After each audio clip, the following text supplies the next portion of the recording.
The whole chaos erupted on a tiny island, a quick pit stop during a longer trek, and at the crowded port, an adventuring party stood ready and waiting.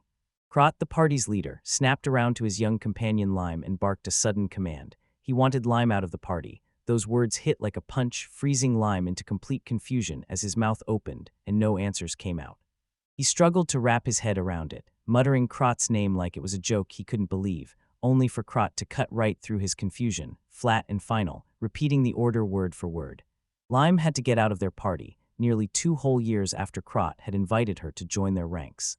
The party was no joke. Krot, their fierce leader, strode with the sorceress Emily and the unstoppable warrior Jack. Reeling from it all, Lime demanded answers from Krot, shocked by how fast everything spiraled, and he warned, "If you walk out, the party loses the boost from my good growth skill." He jerked his head away, staring like ice, and brushed off every concern on the spot like it didn't even register. "You don't need me anymore," he said, cutting the words as if they were already too late. That rejection tossed him straight into the country of Aiden, where everyone is born with some kind of power. Then the truth hit him like a wrecking ball. He was suddenly nothing, and the weight of it crushed him into the dirt. She was handed the rules of this land, skills of every kind, everyday stuff like finding items, deadly battle power like raw strength, weird things that were barely real like luck, and even the brutal ones that dragged you down like clumsiness. His own rare, insanely powerful growth pushed everything around him to level up faster, so adventurers could skyrocket, grabbing 3 times the experience from even a single monster. Even the animals and plants started to change under this power. His livestock ballooned with strength, and his vegetables grew huge and healthy, and for a simple village kid, that kind of gift was pure gold. That wild range is exactly what caught the party's eye, and they kept pressing him to join them. He remembered how his skill had boosted Krod and the others so hard, they shot up in levels. But then Krod's cold, distant voice sliced into his thoughts, thanking Lime for her part before bluntly saying they were strong enough now and didn't need to rely on that anymore. He broke it down like this: they'd probably hit their cap, so leveling barely moved anymore, meaning Lime's skill wasn't needed. Then he snapped, no sugarcoating. A fight was coming, and Lime was completely worthless. Straight up, he snapped that Lime had always been a money pit. His value wasn't just 0, it was in the negatives, and those words hit Lime like a punch. He'd poured himself into everything else: cooking, laundry, even hunting down supplies. How could they throw all that away? Was his hard-earned progress really no longer needed? Emily sneered at him and snapped that he was nothing but a parasite, just tagging along with a high-class crowd. Then Jack erupted, roaring that a weakling who couldn't even beat one monster had no business being useful, and the 2 waves of pure contempt slammed into Lime until he couldn't even speak. He froze in stunned silence, sweat sliding down his temple as those cruel words kept screaming in his head. "D-doublish, what did you say?" And suddenly his mind snapped back to the very first day he joined their party, when they were all so low level they could barely scrape through even the weakest monsters, like the hulking rock golem that now haunted his memory. Krop stared at his party's shining success and felt a rush of pride. Sure, Lime's growth boost had sent everyone's levels soaring, but Krop still sneered inside, calling Lime a weak, worthless parasite. Now that they were stronger, he figured it was time to crush harder quests, and Lime would just drag them down. Krot spun the lime in his hand and told him to do whatever he wanted, because the road ahead was a minefield. Survival, plus guarding that burden, just wasn't realistic. Then Krot pushed the idea that Lime could get back to his home village or land somewhere new, since somebody out there would absolutely pay for that rare good growth skill.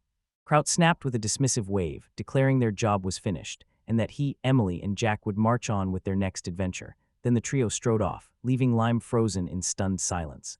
He stood on the docks, fists clenched, as the ship that carried his former companions roared off and kept shrinking until it vanished into a distant speck on the horizon. He slumped onto a nearby crate and had to admit, yeah, his skills were useless in a fight, but Kraut's cruel words still burned in his gut, and right as doubts started to spiral, one brutal thought crushed everything else. He wasn't just struggling, he was a burden. The words kept slamming into his head as he figured out where he was, on an island, and not even his own homeland. In his mind, a map snapped into place. The port, a village, and the city right where he stood, all tucked between a dark forest and looming mountains. He stared at his hopeless situation, got booted from the party on the spot, and walked away with almost nothing to his name, because to escape this island in the kingdom of Aiden, he had to catch a regular ferry to the mainland, and he couldn't pay a single coin. He trudges down a dead stretch of road, brow knotted as his grim situation weighs on him, and with the port giving him absolutely nothing, he starts praying he can find a farmer who will hire him. Then a nasty thought snaps in. If he'd known things would turn out like this, he would have demanded severance pay. He keeps moving, then a single drop lands on his face, and he jerks his head up, dread sinking in as he realizes the sky has started to rain. The drizzle explodes into a raging downpour, and soaked to the bone, he snaps out in frustration, because he knows he has to hunt shelter right now. He lets out a heavy sigh, like the whole sky is teaming up against him, and then, through the pouring rain, he spots a building up ahead, a possible lifeline. When he finally gets to the structure, he clocks it instantly, a cow sheet, and the subtle slide of a cow hidden inside proves he's right. He steps inside, and the cruelty hits him like a punch. The cows are painfully thin, their coats look ragged, and their udders seem sickly. He can't shake how deeply unsettling it all feels. Puzzled about what happened to the owner of this place, he's suddenly slammed face to face by two little kids with cat-like faces. One boy swings a tiny axe and barks that he's asking who he is and whether he came to take them, while the girl peeks out from behind him, and Lime just stares back and freezes silence. Lomstop snaps to a stop, eyes flying wide, because right in front of him there are two tiny defensive beast people, a boy and a girl with feline ears and tails, staring him down with pure, ferocious hostility. Boy swings a chunky stick in their face, yelling that if Lime is only hiding out from the rain, he should get out and go home, then blasts him as a thief, accusing him of coming to steal their milk. Lime lifts his hands calmly, apologizes for the scare, and swears he only wanted shelter from the downpour. He drops onto the straw-covered floor in the strangest way, flat out saying there's nowhere else for him to go, and the boy just keeps staring, suspicious as ever, quietly marking this stranger as a possible milk thief. Her voice slices through the silence as she whips around to face him. "Are you lost?" she asks in a low, careful tone. He makes it crystal clear, those were her own companions who ditched her and left her standing. Lime catches the words, the message slipping out, and it haunts him as realization starts to click into place. He nods along, barely a whisper, and she stares him straight in the eyes, asking if he's alone now, if anyone's coming to rescue him. When he says no one's coming, she leans in even closer and demands the truth. Was he left behind? Implication hangs there like a punchline, and you too, Lime blurts, standing there, stunned. The girl taps her chin, eyes widening as she connects the dots. It means he got dumped by adults too. And then, like the truth hurts but still has to be said, both kids speak it out loud. Yes, they were left behind as well. She tells him they used to live in a huge house. Then, out of nowhere, they were dumped on this island and left to rot, and Lime's eyes sharpen as the truth hits. The rich have started treating beautiful beast people like fancy trophies, and he can almost see it now. The kids were probably locked up in a mansion just to show them off. He can't stop thinking about beast people, how they're way stronger than humans, and how pretending they're just one like a kid does can set off brutal accidents. They still cling to their wild, animal instincts. Like dogs that need daily walks, these cat-like kids crave the basics, right down to scratching posts. Lime figures it all out. Those aristocrats toss people aside the moment caring gets messy and inconvenient, and he spots the exact same cruel pattern in the children's story, like it's written straight for him. He stares at them, convinced they're just 5 or 6, tiny kids, helpless and alone, and the thought hits him hard. If nobody steps in, they'll meet a grim end. The girl says, "I'm Millie," and the boy answers, "I'm Rio," but when they ask for his name back, he smirks and admits, "I'm lying." He grins and tells Rio and Millie it's an honor to finally meet them, even with all his own problems. Then he drops to one knee and insists that since everyone abandoned them, this meeting has to be fate, so he pledges to do whatever it takes and leaves the kids staring, unsure what he's really up to. He gestures at a pile he's got tucked inside this simple shelter, and points out that even straw can turn into a warm, comfy bed if you gather it right. Then he declares it's a bed for all of them. Rio and Millie freeze, staring in disbelief. Millie blurts out a shaky "thank you," while Rio, thinking maybe this guy isn't terrible after all, just watches. Then bam, they both gasp, asking if that bed is really meant for them too. With their sleeping arrangements finally sorted, he drops onto a makeshift bed, right there, like it's the last thing left in the world. Outside, the rain keeps pounding the night, and sleep calls his name. Day has wrecked him, so he shuts his eyes and then bam, hay scent hits him, strangely familiar, even though he's never once slept on a bed like this. He drifts off anyway, convinced his exhaustion is about to serve him a dream that's going to feel way too weird to be real. A jolt rips Lime out of sleep, right on the cheek, a tiny fist slamming him awake. He winces and blinks through the grogginess, muttering, "What?" like he can't yet piece together what's happening. Confusion fades the moment he props himself up, and there Rio and Millie are sound asleep on either side of him, pressed close enough that their small hands almost brush, and when he whispers their names, surprise softens his face. With a soft sigh, a faint smile tugged at his lips, because there was nothing left to fix. He gave up the fight, settled back down between them, and let their warmth press close until the moment felt right. Two kids suddenly jerk awake, eyes blazing with pure excitement, then burst into delighted laughter. swearing the bed is the softest thing ever as their happy voices light up the quiet room. With their cozy spot secured, Lon stays perfectly still, eyes shut, because waking up to this was not on his plan, and now panic sparks in his head. How's he even going to feed them starting tomorrow? Elsewhere in some other room, a digital alarm clock snaps to life and starts blaring nonstop, its bright display slicing through the darkness to flash 3:50 a.m. That sharp, piercing sound rips a young dark-haired, pointy-eared guy out of sleep. He bolts upright, eyes bulging with pure panic when it hits him. It's milking time and he's late again. Outside, the farm is still pitch black, proving just how savage this place is about starting the day. He barrels into the barn, flustered, one hand clutching his head as he blurts out a rushed "good morning," and right there a stern older man clocks him instantly, snapping out that he's late. The man points at the stalls and snaps, "Don't yell that loud, or you'll spook the cows." With a deep bow and a quick apology, the young man snaps himself back into control, then introduces himself, Fujisawa Lime, the heir to the farm, and declares he's ready to start working. While he's getting ready, he can't stop thinking about his family's legacy. The Fujisawa farm has been in their hands for generations, and he's studying hard now because one day he'll take over the whole operation. He admits running the farm has gotten way more complicated lately, so he pivots, diversifying everything, even opening it up with guided tour and other big, public-facing events for visitors.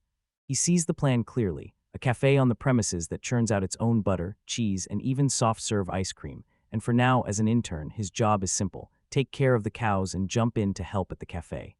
But the burden of his future responsibility crushes his thoughts. One day, he'll have to take it all over himself.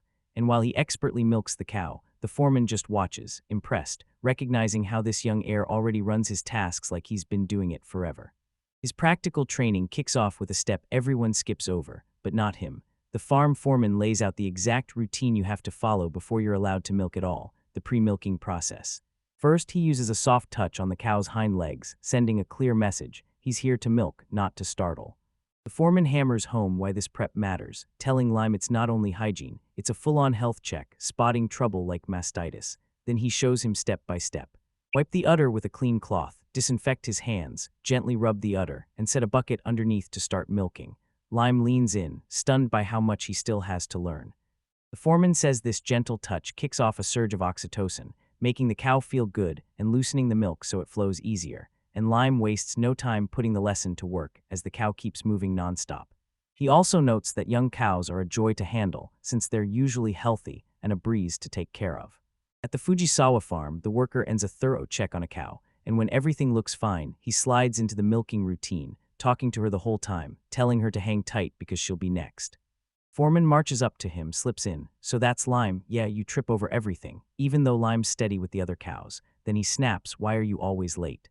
Lime blurts out an apology and admits he can't drag himself out of bed early, but the foreman doesn't buy it. He orders Lime to tag along and prove himself on the next job, cleaning the barn and feeding the animals. That daily grind slams him with memories of his father, who beat it into him since childhood: treat the cows like princesses, and they'll reward you with sweet, delicious milk. So he follows the 3 rules to the letter. Milk in comfort, keep that raw milk spotless, and stop illness before it starts. Then he keeps living on the farm no matter how rough things get. Elsewhere in a plain little room, Lime, a young guy, wakes with a huge stretch and a loud yawn, then stares at his finished work like, "Yeah, that felt good." The digital clock reads 9:56, and for a second he thinks about setting an alarm, but he swallows the idea and drops right back into that "I'm about to collapse" feeling. Seconds later, his eyes snap wide open. Clarity hits like lightning the moment a thought detonates in his head. Joel shot upright, panic crashing through him, milking time. His alarm blares and then confusion hits like a truck as he stares around, because there he is, sprawled in his bed in a cow sheet, perched on top of a pile of hay. Then it clicks. Last night he ducked into a barn to escape the rain, and somehow he fell asleep. He jolts upright, demanding to hear what happened, while Millie beside him groggily stirs and mumbles a sleepy "good morning." She blurts out an apology for waking him up, then points out how nice the weather feels outside, and when he turns his eyes, he spots Millie and her brother Rio, still curled up in a hay pile right next to him. Stepping out with Millie, a sharp thought hits him, then he looks back on what happened yesterday and blurts out, "How's Charu doing?" His gaze snaps to the giant stretch of land ahead, and he realizes, sure, it's wide and open, but it's completely choked with overgrowth. He dropped to one knee and scrutinized a handful of grass, decent quality, no doubt, and then he realized this land could be whipped into perfect pasture for livestock with a little effort. Out of nowhere, a painfully realistic vision blasts into his mind, a man in strange clothes quietly tending a cow. He blinks, confused, and starts asking himself how he even knows farming this well when he's never lifted a hand on any field. He shakes his head hard, refusing to believe it, calling the whole thing ridiculous. Millie's voice slices through his focus, and she asks, "Does the farm have a manager?" He stammers that he doesn't know, and that weird, crawling feeling doesn't let up, pushing him to wonder if these sudden flashes of knowing are memories from another life. Then the picture of that other man tending the land smashes back into his mind, and the question won't leave him alone. Did he really work a farm before? He whips around to the young cat girl and demands to know what she's been eating. She shrugs that when hunger hits, they just drink milk. Then her face turns dead serious as she says they've been here for a whole month, and not a single person has shown up. He processes it all and drops into the tall grass, convinced this place was abandoned for a reason, while the little girl crawls in beside him, plucking at a blade of grass as he murmurs, like he finally gets it. His mind snaps back to that wild, impossible knowledge flooding his head, like he somehow just knows asterisk how to handle cows. He starts spiraling. Is this memory from some past life or something even stranger? Then a new idea locks into place, and determination hardens across his face. This could be it, he thinks. This could be his chance. Lime stares into the past, replaying every brutal word his old party spat at him, using his skills, then dumping him like trash. He lowers his gaze to his own hand, thinking about that rare good growth power of his. Then it hits, fresh fire ignites in his chest. If he can rebuild this farm, he can finally carve out a real life for himself, and he'll never let cruel words like that crush him again. With his mind made up, he springs to his feet and announces, "I'm starting now." Millie the cat girl tilts her head and asks what he's up to, and he declares they're cleaning the cow sheet. Thankfully, they've got a basic set of old tools, and it's decided. He turns to the kids and says it's a shame to leave the cows wallowing in filth, so if they scrub it all clean, he swears the cows will reward them with delicious milk. The second delicious milk is mentioned, Millie's ears shoot up with excitement, and Lime immediately calls for their help, insisting the faster they finish, the better. Rio and Millie shoot back right away, shouting they'll help. Lime's grin widens, and she orders them to start by hauling the old straw outside. Lime can't believe the sheer fire in their steps. Watching them, he's blown away by how tough they are, way beyond what human kids should be, and as the two kids chant it together, they shout that they're doing it all for the milk. Their teamwork makes the change happen fast. The cow sheet is suddenly way cleaner. Lime shoots them a grateful smile and tells them the next move, lay down fresh straw, and the kids, they beam like they just crushed the whole job. Their faces are smeared with grime from hours of hard work, and the crew gathers before an ancient stone well. Lime plants his feet and hauls on the rusty pump handle, grunting as he forces it to move, because if they can't get water, they can't even clean up. And as the old well creaks, doubt gnaws at him. Is it still working? He yanks and strains against the rusty well pump, and the kids pile on, throwing their weight into it. His face crumples as he grunts, telling them he can't do this alone and urging them to jump in, and together they shove with everything they've got. Together they pull it off, then boom, water blasts from the spout. The kids explode into cheers, thrilled as the cool stream drenches them, and he wipes his brow, finally letting out a relieved sigh because at least now they'll have water for what they need. Now that the water problem's dealt with, his eyes snap to a beat-up little house nearby, and he says, "Since we can't sleep with the cows, this is where we're bunking, though the place is in rough shape inside." The moment he steps inside, a choking cloud of dust slams into him, and he starts coughing like crazy. Everything's filthy, packed with garbage, and the air feels too thick to breathe, so he grits his teeth and decides they've gotta scrub the whole place clean. He instantly grabs control of the new task, barking orders to the kids to fling the windows wide, let fresh air rush in, and blast the dust out of the room. As they roll into work, he keeps barking orders, tell them to pull out every last bit of garbage next, then scrub the floor clean with a brush. The kids dive into the task with pure energy, scrubbing the wooden floorboards like it's a mission, and the girl bursts out that once it's washed, they'll wipe everything down again with a cloth. No doubt, they're determined to make the whole place spotless. She and the others leaned back, grinning, as their hard work paid off. The once filthy kitchen now sparkled, dishes lined up on shelves, and the wooden furniture polished like it was brand new, while the kids stared in pure, wide-eyed disbelief at their new home.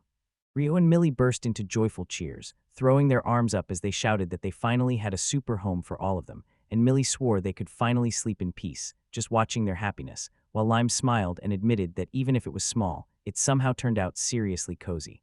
The air went still as the kids' excitement collapsed, and a harsher worry snapped to the front. Rio demanded what they were gonna do, and Millie bluntly laid it out. They had zero food. She reminded them they hadn't eaten since the day before, and the loud growl from her stomach hit Lime like a punch, making him snap to the truth. He glanced down at their worried faces, then paused just long enough to let the tension build, before promising them, "Now that we'll all live together, we'll figure it out." The two kids stared back, hope lighting their eyes, doubt still tangled in their smiles. Inside their fresh new home, Lime turns to Ryo and Millie, two beast kids still staring in awe, and tells them straight, "This is your life now, so no more counting on other people. From now on, you've got to handle everything yourselves, even hunting down your own food." He leans in with an easy smile and offers to teach them, then the kids stare back, unsure what to do next. Rio finally blurts that he worries they won't handle it on their own, and Lime just steadies them with a confident, "Yes, you've got this." As they get ready, Rio's sharp nose twitches. Something delicious is hiding near a nearby crate, and Lime confirms it's edible. Rio snatches 2 jars and names them dead on as salt and pepper. Lime's jaw drops, praising Rio and reminding him not to underestimate a beastman's nose, then pushes them outside to hunt up a real meal. Once they step outside, the trio stares at a gigantic farm stretching out in every direction. Lime takes one look and grins, sure they'll track down edible herbs and mushrooms somewhere on this place. Neil plants them in a field for their first lesson, demanding they learn the difference between edible plants and poison.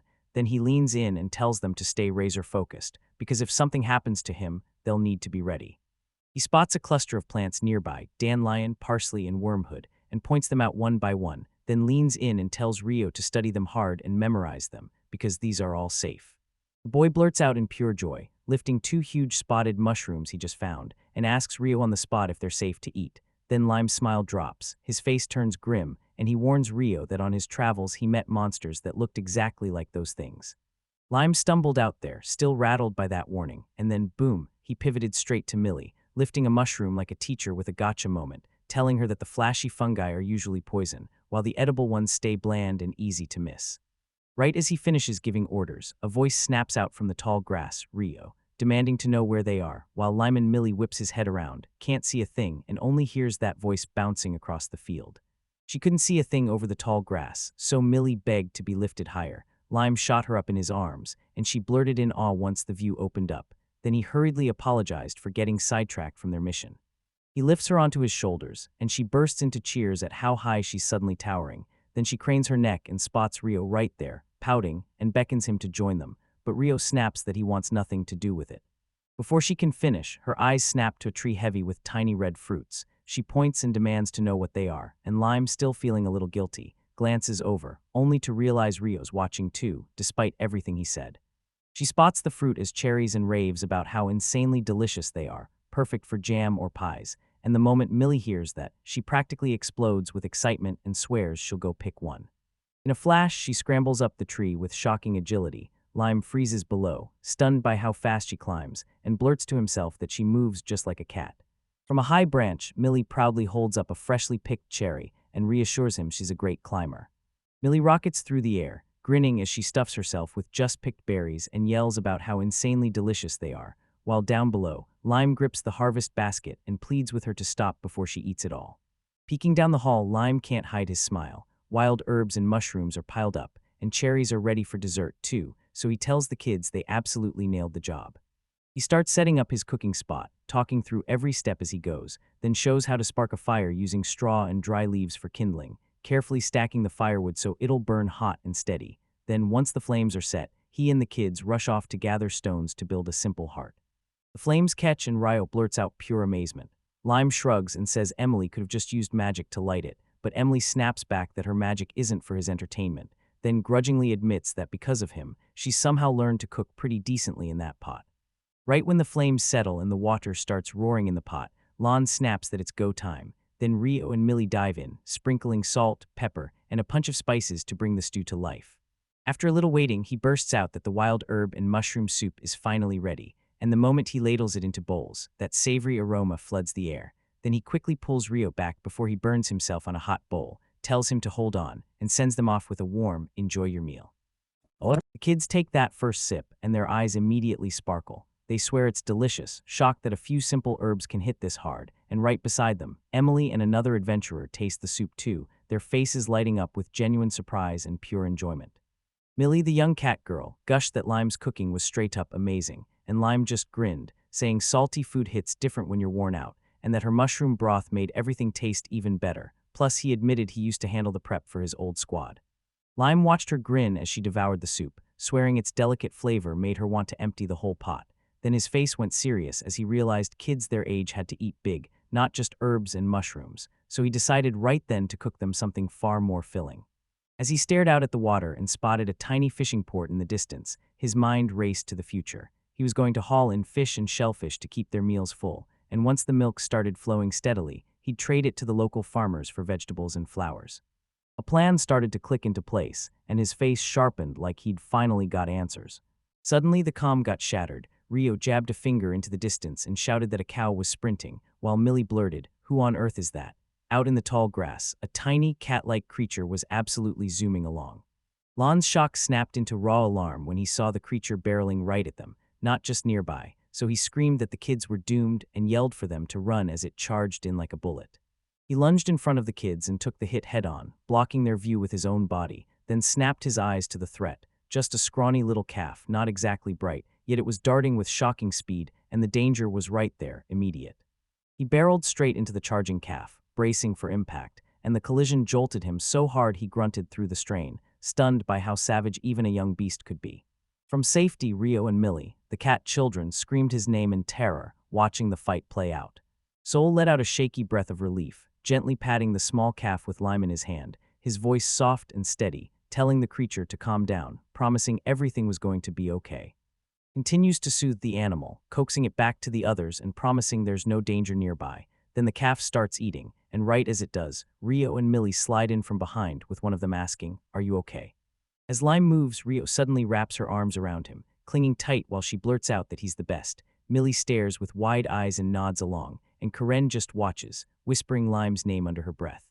Aaron stares, stunned. What in the world has gotten into that boy? Rio has his face buried in Lime's tunic as he yells that with Lime here, they're truly safe, and that he's the strongest person he's ever known.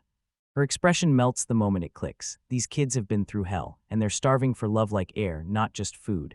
Then she spots Rio's unfiltered joy, and it hits her. Millie must have felt that exact same warmth, too.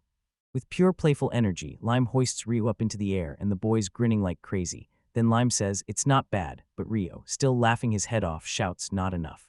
The game keeps going, and Millie bursts into laughter as she sprawls on the ground. She swears she'll throw every ounce of love she can at them while she watches. Karen just smiles, convinced the kids aren't short on anything but love. Tom nods and promises Millie he'll give her a turn next.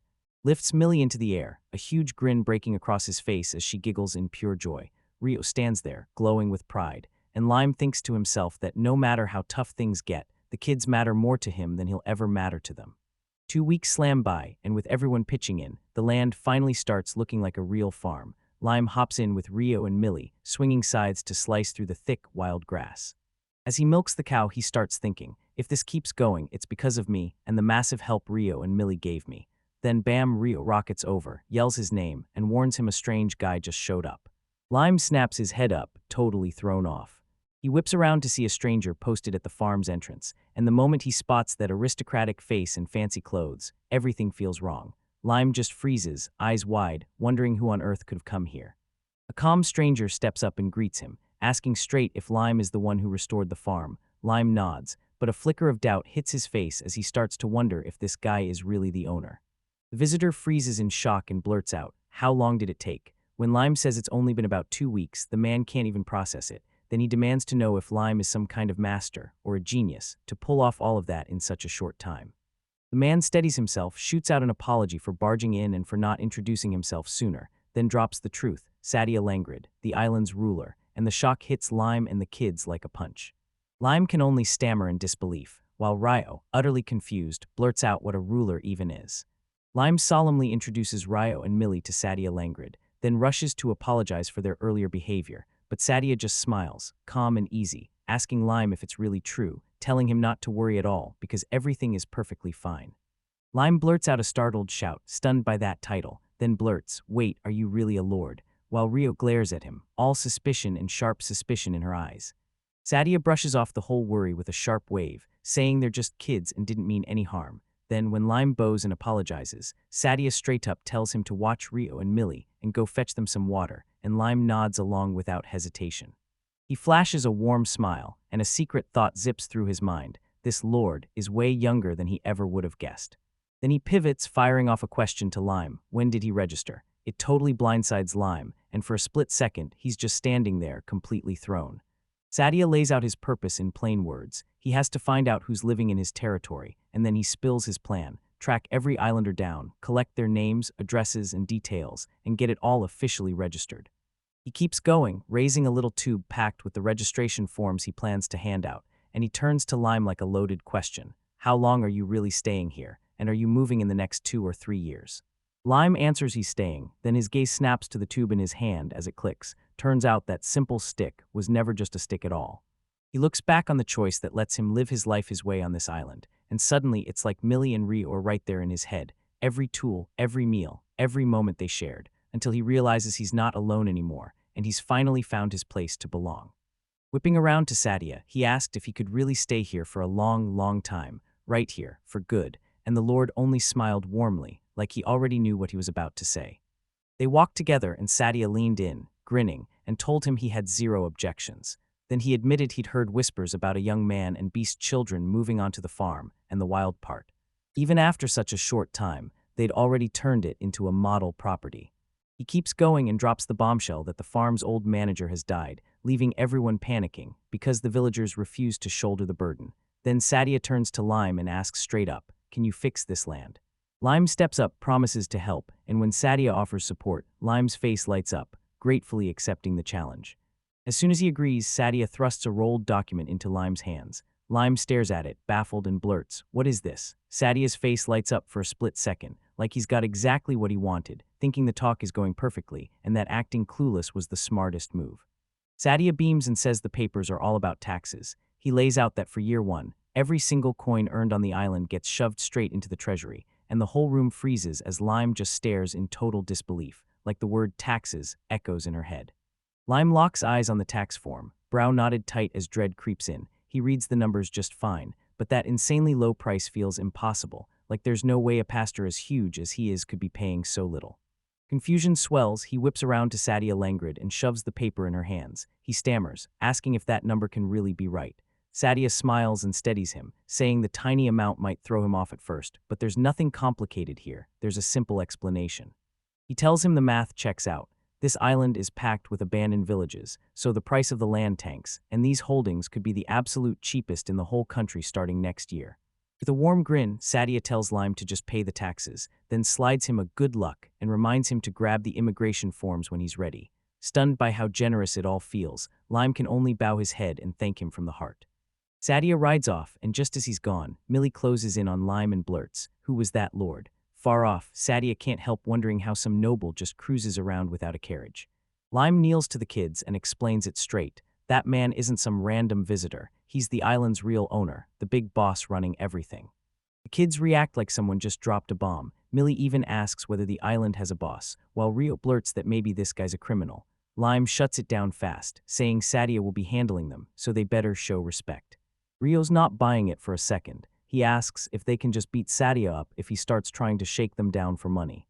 Just as Lime is about to answer, Millie flips the conversation. She points straight at a giant cow and tells him, "Every time I pass it, it rubs on me." Then she leans in and fires off the real questions. What's wrong with it? What does that mean? Lime glances over, and his face shifts into deep thinking mode. She drops to her knees to check the animal, and spots that swollen udder right away. Then he tells the kids the cow has to be milked twice a day, that she bounces back fast, and since she's clearly hurting, he pushes them to take a look, guessing she's really just begging to be milked. He tells the kids to stay calm because he'll pick up everything they need, but he admits he can't handle it all alone. Then his eyes harden as he announces that from this moment on, they'll be helping with the milking, and the children are blown away. He kicks off the lesson by drilling the proper technique. First, you wipe the udder down with a clean cloth, then you start milking with slow, careful motions, treating every cow like a princess that needs real, gentle care. Their hard work pays off. Kids erupt in cheers as their buckets brim with fresh milk, and he tells them, keep treating those cows right, and the reward will never run dry. Millie tastes a single drop, and her face lights up at just how amazing it is. The kids grin even wider and swear they'll try again next time, and Lime just smiles, like he can't stop marveling at how awesome cows are, because yeah, it's that simple. Do right by them and they'll do the same back. 3 days later, once the island's resident registration forms finally got finished, Lon hauls the papers over to Sadia Langrid's estate, racing up to that looming mansion like a warning bell to the world. This is a lord's place, and it shows. Up above from a balcony, Sadia Langrid beams at him and calls him over with warmth, while Lime cranes his neck at that massive building, suddenly feeling like he doesn't belong like Sadia, a true lord, obviously does. Then Sadia cuts right through his worries, ushers him in, and even suggests they grab some tea before they dive into business. He hesitates over the tea, and his thoughts yank straight to the farm work waiting for him, and to Rio and Millie, guarding the house with their steady eyes, yet part of him thinks just one cup can't hurt. He sat at an ornate table on a stone patio, ringed by lush greenery, while Sadia Langrid beamed and poured tea from a delicate pot, calling this weather too perfect to waste outdoors. Then Lime slid him his quiet thanks. Sadia Langrid sets a lavish spread of tea and sweets in front of Lime, nudging him to finally unwind, and tells him he made it all himself, then admits he wanted to spoil Rio and Millie too. Lime stares at the neat ritual and thinks, this is how tea is meant to be done, because grabbing the cup without etiquette would be downright rude. He slumps back in comfort and admits he actually loves handling everything himself, because back in the capital, he was always hemmed in by servants in his entourage, and it made him feel completely out of place. He keeps going, explaining that aristocrats are chained to strict rules from the day they're born, so they get taught at home instead. As Lamb listens, it finally clicks. Sadia's acting nothing like an aristocrat right now. And then his thoughts drift back to his childhood, when life was packed with rules and rituals, where someone was always watching. He got yelled at nonstop, and the pressure of his upbringing felt like it was choking the air right out of him. Back in the present, he leans in and tells Lime that from this moment on, he'd always had to watch every word and every move, no matter what the situation tried to throw at him. He couldn't say what he really wanted or move the way he pleased. Everything he did had to stay quiet, like he was terrified of being seen, second-guessing his own reason for every breath, and in his mind, it might as well have been slavery.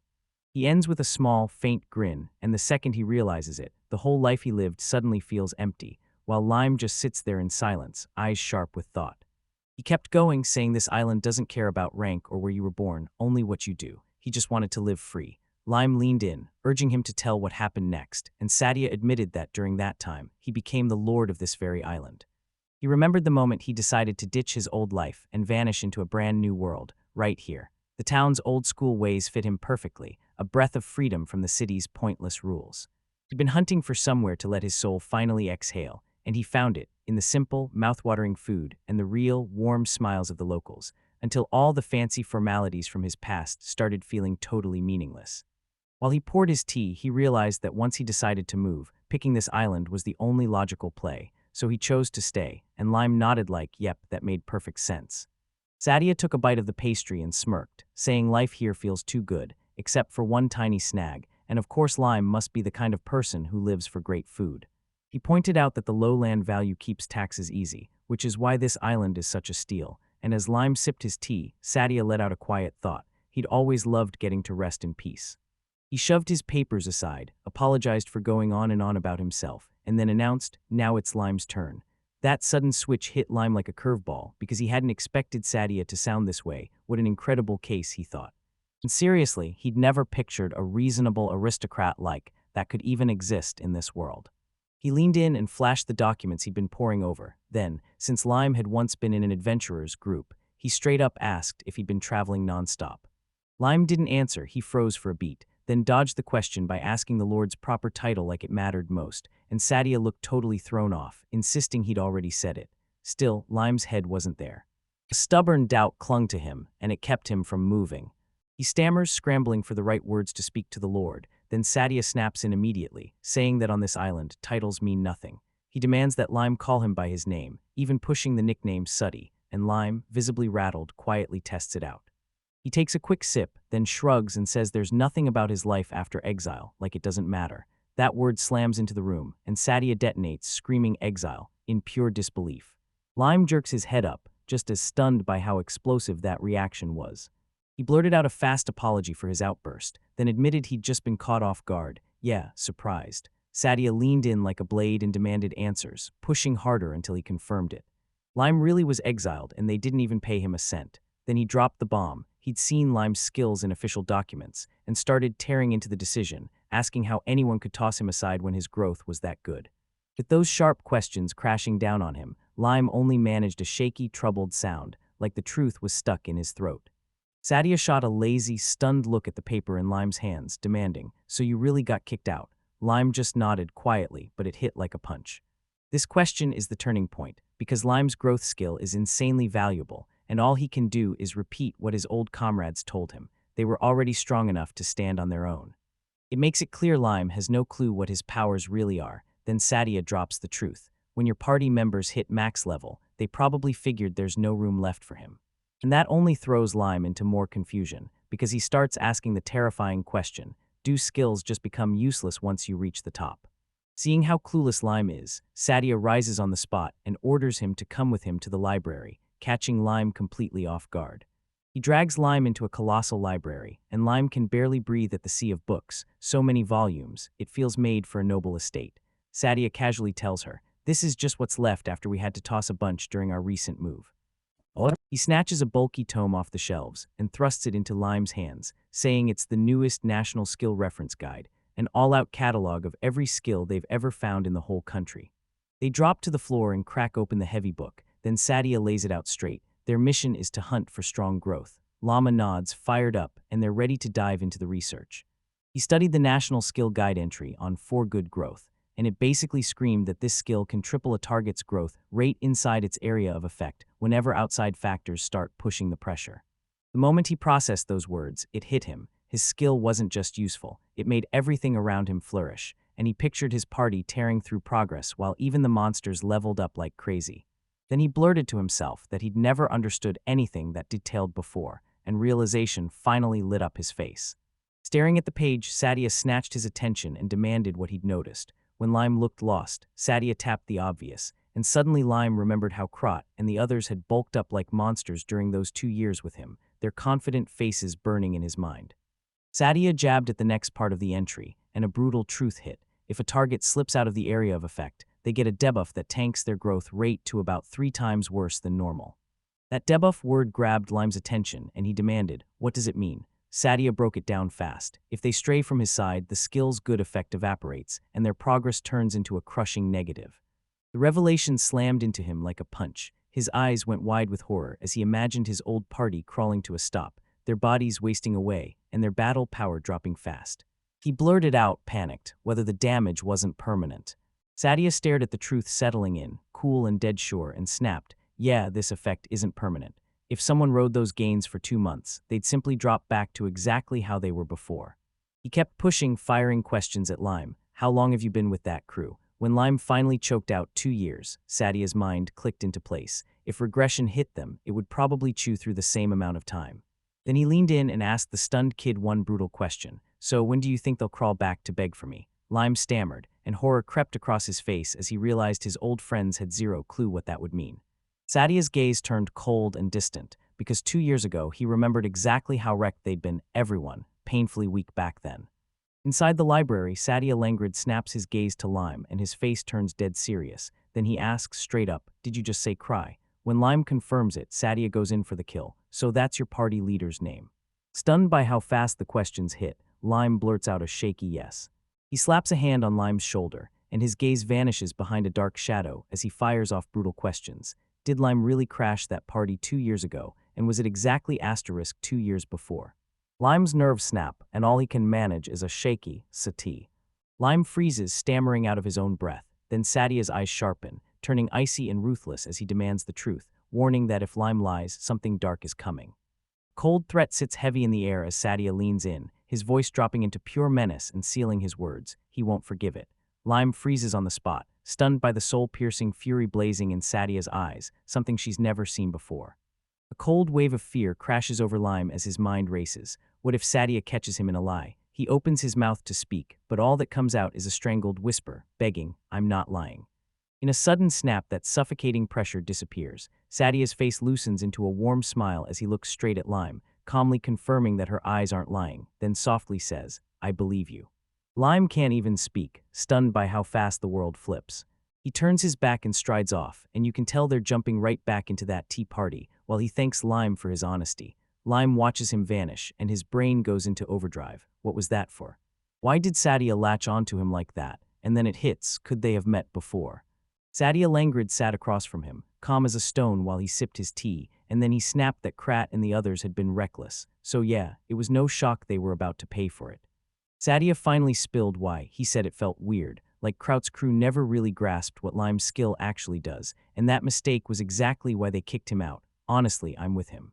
Sadia leaned in, eyes blazing, and snapped. After they kick you out, don't you just get another job? He pressed Lime head on. Didn't you train? Didn't you fight? By rights, you should have gotten just as strong as the rest.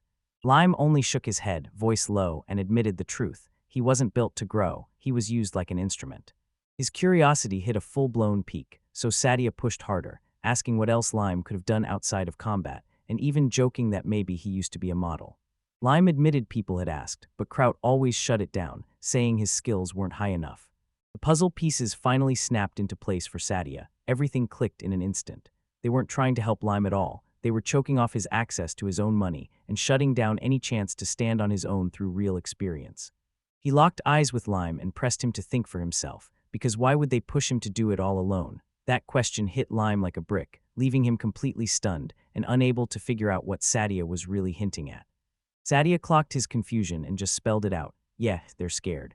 Terrified that Lime would level up faster than them, they kept him on a tight leash, stopped him from doing anything that could push his limits, and used that control to trick him into believing he was helpless without them, all so they could grow off his shoulders. That revelation hit like a wrecking ball. Lime's face snapped into rage as he slammed both hands onto the table, and the teacup rattled from the shock. Damn it, scum, he roared. Memories came rushing back. Emily, staring deep in thought, comparing their behavior to a parasite, and then Krot, grinning like it didn't matter, saying they'd just keep their adventures going without it. Leaning over the table, Lime's frustration erupts. How can he not be angry? He snaps, furious. Across from him, Sadia Langrid stays stone calm, telling him rage doesn't fit him and that getting kicked out of his old party. That was actually a blessing in disguise. That shocking line snaps the air out of his anger. Just like that, he's silenced. Sadia steps forward with a genuine face and tells him he needs people like Lime, and he'd never push him aside without a real reason. The moment hits and Lime can only choke out a soft, "Thank you, Sadia."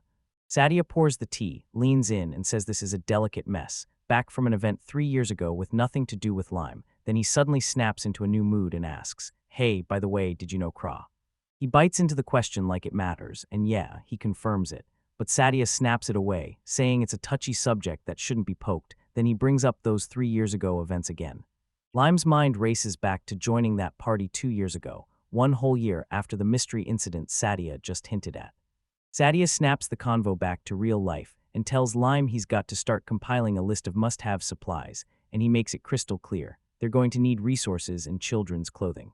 Lime feels swamped by the sheer mountain of things to think about, and Sadia tells him, learn this stuff now. Asking for it all at once would be rude.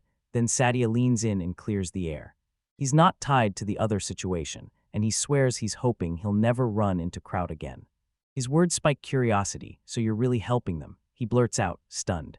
Sadia explains that some residents have asked to rebuild their home to create more space, and it all comes from the joyful reason everyone's celebrating: a grandchild's birth. Sadia Langrid leaned in and urged him to finally speak his mind, promising that any reasonable request would be granted, and then made it clear, though he didn't want to come off pushy, the venture would rise or fall on getting the tax balance just right. After a beat of hesitation, he blurted out his one request, a hammer. Sadia spun back to him and repeated it, her voice laced with pure surprise. Then he made it crystal clear. They weren't asking for just any place. They wanted the barn, and that thing was so busted and rickety it looked like a strong breeze could snap it in half. Sadia nodded, accepting his explanation. Sadia's face tightened into deep thought when he realized the barn's condition didn't just happen. It was all about how he handled the pastor. That shocking conclusion sent a bolt of surprise in the air. Lime snapped wide-eyed and demanded if Sadia really meant everything, and Sadia just stayed cool as he confirmed it, telling them to build a new cowshed and take care of the whole mess. Stunned by how massive the idea was, he told Sadia exactly how much it would cost, because they were stuck on an island, so they'd have to haul craftsmen and materials from the mainland, and doing it all at once would slash the price. Sadia finally admitted he was right. Sadia then laid out his real motives. This wasn't a favor, it was an investment, and admitted he'd stayed on the island to run the pasture, which is how he uncovered Lime's rare, valuable growth skill. Then he grinned and said they should move on the order, leaving Lime stuck there, staring at the shock of how much he was worth. He blurted out his confusion. Sure, good growth was an amazing gift, but not everyone could really see what it meant. Then he demanded why Sadia trusted him like that when they'd barely just met. Sadia just calmly took a sip and said it all came down to his own skill. The statement slammed into him so hard he went speechless, his eyes popping wide with pure confusion. As Lime struggled to make sense of everything, Sadia met his eyes with a soft, knowing smile and dropped the truth. His power was called the asterisk prohibition of lies asterisk asterisk. Over a meal, Sadia Langrid drops the bombshell. His unique ability lets him see asterisk the lies on anyone's tongue. Lime freezes, then blurts out, "So, does that mean nobody can lie ever?" Sadia nods and says, "Exactly," and that's why the moment he looked at Lime, he knew she wasn't trying to deceive him at all. He keeps going, saying it's lucky they've got an honest heart. Then a memory hits him. Their first meeting, when Sadia looked him straight in the face and said, "My eyes never lie," and that's why he trusted him. He forged his documents, and Sadia snaps that he would have treated it as a crime and kicked him out on the spot. Then the stark warning hits. Lime's face drains of color as he finally realizes just how ruthless this authority really is. With his voice turned softer, Sadia admits he's relieved he finally heard Lime's tale, but he quickly shuts the door. His power isn't magic. It can only sniff out lies, and that's it. He can't stop thinking about how he wound up on that island, and relief hits him when he finally gets Sadia. His mind flits back to Krot and the rest of his old crew, but he slams that curiosity shut and pushes it aside. Right as their talk wraps up, Sadia presses a little box of sweets into Lime's hands, swearing they're for the kids. Then he calls it a thank you, urges her to keep sharpening her own skills, and pushes her to study like she means it. Hearing the gift, he bolts back to the fields and shouts for Millie and Rio, announcing he's back while they keep tending the farm animals. He hands the bag to the kids and says it's a sweet treat from Lord Sadia. Millie nearly bursts with joy at the sight of candy, while her brother Rio watches with a suspicious squint, demanding to know what Lime has been doing. Their excitement smashes every hint of suspicion, and the kids lunge for the bright, sugary treats. Rio snaps at him for showing up late, but Lime just grins and apologizes softly, his eyes lighting up at how fast they all are. With hands full, the kids bolt straight into the field, and he yells after them to wash up before they eat, then winces and apologizes that it's all he's got. Right then, Moore and Karen snap back at him, and Karen's already shoving a tree into her mouth like she doesn't have time to wait. He keeps staring at them with a soft, happy look, sweat slicking his temple. Then it hits him. These kids hardly ever get to enjoy anything this good, and suddenly he's burning with the wish to give them treats like this again and again. Meanwhile, far up in the mountains beyond Harumo Island, a desperate fight is tearing through the rocks. Krot, battered and drenched in blood, grips his wounded arm and screams in agony, his face frozen in shock and pure pain as he squares off against a brutal, unstoppable enemy. In a dead, jagged wasteland, Emily and Jack face a towering bipedal dragon, roaring so hard the cracked ground seems to shake under their feet as its immense power blasts through the ruin. Caught by the sheer weight of the threat, Krot yells for Emily and Jack to fall back, then his stomach drops. They're boxed in, trapped. As Emily and Jack spring away from the monster's giant claws, Krot can't stop asking himself what's going on because battles have been getting brutal lately. Emily fights for answers too, snapping that a dragon on this level should have been crushed in under 10 minutes. Later, inside this huge building, the party's frustration hits like a storm. Krot slams his fist on a wooden table and demands answers, screaming, "What's going on?" Beside him, Emily can only stare back in pure, helpless confusion. Anger finally cracks into troubled thinking. Emily admits their attacks are useless, and Jack fires back that they even bombed against a dragon like that. Then Krot snaps, "Why is this happening?" Because this has never happened before, and his magic refuses to work. He blurts out whether they're already maxed out, and even though he hates the thought, a dark possibility creeps in, so he tells them to check their levels right now. Krot asks for it, and Emily rushes in with a level meter, an ornate stand holding a crystal orb that flashes the adventurous level, the kind you usually see in big endings. Then Krot says, "Don't worry, we'll just re-register and confirm everything." When he steps up to the device, dark energy whips around inside the crystal orb and snaps into one chilling number 65. The whole party goes dead silent, staring, stunned. Krot blurts out the question on everyone's mind, because if this is right, is his level actually dropping? When Jack's ridiculously low level of 65 hit the party, disbelief exploded in every face. Emily and Krot just stared in stunned silence. Jack wouldn't take it, not for a second. He bellowed that it was a lie and charged straight for the level meter, demanding they show it to him with his own eyes. Emily snapped into agreement, swearing it had to be a mistake and that the meter must be broken. But the moment they started bickering, Krot's face tightened and went cold. He didn't say it out loud, but it hit him. It wasn't an error. The meters were right, they really had gotten weaker. Now all that mattered was one brutal question: why? His thoughts sprinted as he remembered the last time he checked. His level was 100, back when he just expelled Lime. and then dread hit like a wave. What if Lime's skill, that unstoppable growth, had been quietly propping up everyone's levels this whole time? Now that he was gone, did all of it just disappear? As that possible truth hit him like a punch, the others kept spiraling into a frantic debate, while Jack muttered that he still couldn't wrap his head around it, and Emily shot him a look like, "Are you serious?" Then the focus snapped to Krot, her eyes blazing with resolve. She blurted the exact question everyone had been thinking. Should they drag Lime back into the party? Her straight-up suggestion totally caught Krot off guard. Emily kept pushing, insisting they couldn't beat that dragon at their current level, and they sure as hell couldn't keep grinding S-rank quests. Jack shot back with a brutal truth. They had no clue where Lime even was, so how were they supposed to beg for his help after tossing him aside? His words slammed into the room and their faces flipped to pure horror. Then it hit Emily like lightning. Her eyes went wide as she whispered, "Wait, did they really all sink down to his level too?" And when Krot's terror spilled out, her face hardened. He'd only just started living like a noble, and now he was afraid he could never crawl back to his old life. Jack's voice went cold as he nodded, remembering how he once clawed for scraps just to get bread. He made it final, there was no going back. Despair curdled into suspicion as he started grilling himself. Was this really all Lime's fault, or had he been waiting for the perfect moment to ditch them right when they were at their best? Then a jolt hit Emily. She blurted out that Lime knew this would come, and that he'd even said it was his responsibility. Suddenly, it all snapped into place for her. Meanwhile, somewhere else in a quiet room, a voice just questioned her. Kraut's face twists with pure worry. Everyone else can chatter all they want, but he knows this situation is going to blow up their deadline, and they won't finish that order in time. Then some voice from out of nowhere yells in agreement, demanding Kraut rush and bring someone back right now so the blame can be pinned. Meanwhile, Sadia Langrid lays out a ruthless lie, admitting that tracking their target won't be easy, yet non-stop pressure and brutal condemnation will grind him down. Then Sadia reveals the real setup. They engineered the whole situation so the man is totally dependent on them, and if it still doesn't work, they'll play the final card, demanding a huge payment in negotiation.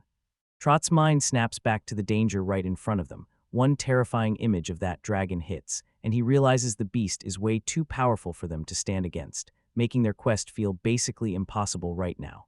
The story cuts to this massive, beautifully built wooden house under a crystal-clear sky, and an off-screen voice bursts out, praising the craftsmanship like it's pure genius. The truth drops Sadius. He plants himself beside Lime, and Lime grips the architectural plans while proudly patting his head. Sadius grins and admits he poured his own effort into every detail. Then Lime looks up, sincerity in his eyes, and thanks him from the bottom of his heart. Inside their brand new home, Rio and Millie bounce on the big comfy bed, sparkling with pure joy, while outside Lime praises Sadia. Because of him, this place beats any mansion, only for Sadia to brush it off and say he's just a decent sponsor, and Lime fires back that with his help, their lives have skyrocketed for the better. He keeps the tour rolling, whipping his arm around to show Sadia every fresh structure on the farm, brand new chicken coop, a brand new barn, and even a sleek new pan for the cows, then drops the bomb that this is nowhere near all they've built. As they surveyed the brand new farm, Sadia Langrid flashed a thoughtful smile at Lime, then tossed out the idea of getting chickens, claiming it was an intriguing suggestion he'd suggested in the first place. Lime blinked at the sudden topic and shot back, "Why are you bringing this up?" Sadia broke it down. If they had both milk and eggs, they could whip up all kinds of tasty treats. Then he asked Lime if he wanted in, and Lime said yes without hesitation. With a bright grin, Sadia admitted he'd already snagged a few chicks, and the moment Millie spotted those tiny, fluffy birds, her eyes practically sparkled. She squealed that they were adorable and begged Lime to let her take care of them, and seeing how thrilled she was, he finally agreed. Millie started raising those chicks, and boy, did they bloom under her watch. With her sharp knack for the job, they shot up fast into strong, happy chickens that lay eggs every single day, keeping the whole farm stocked and steady. The whole crew huddled up and Rayo blurted out, "Let's make an omelet." But Millie shot back, "Nope, I'm craving pancakes." Lime shrugged like it didn't matter. "Either way sounds amazing," and Sadia pointed out they'd already hit lunchtime. Their wins weren't just for the poultry. Those cows had flourished too, and their milk production skyrocketed. They'd started selling the milk with Sadia, and a fresh order was already locked in for next week. Lime confirmed it with a grin, sure the quality was flawless, because Sadia himself had checked it. At the market stall, the woman beamed at Lime and swore everything was running perfectly, with rave reviews pouring in, and because this trade was booming, they could finally stock up, buying vegetables, flour, and even more livestock, proof that the farm was thriving. He stood outside the farmhouse, soaking in the quiet, omelettes and pancakes on his mind, like he'd almost forgotten how good they tasted, until a desperate shout ripped through the air from far away, "Excuse me." The whole commotion was caused by a well-dressed man sprinting straight at him, pure desperation written all over his face, because as the steward he begged while he ran, saying he'd heard the milk from Haruno Island was insanely delicious and his master demanded it. So he shoved past the stunned crowd and roared for them to sell him every last drop, leaving everyone wondering if he'd lost his mind. In a pasture, a blonde woman with her hair tied back marched right up to Lime, determined as can be, and blurted out that she'd buy every last drop of his milk, because everyone says this island's got the most delicious stuff around. Lime panicked, snapped at her to keep her voice down, and begged her not to scare the calm cow standing right between them.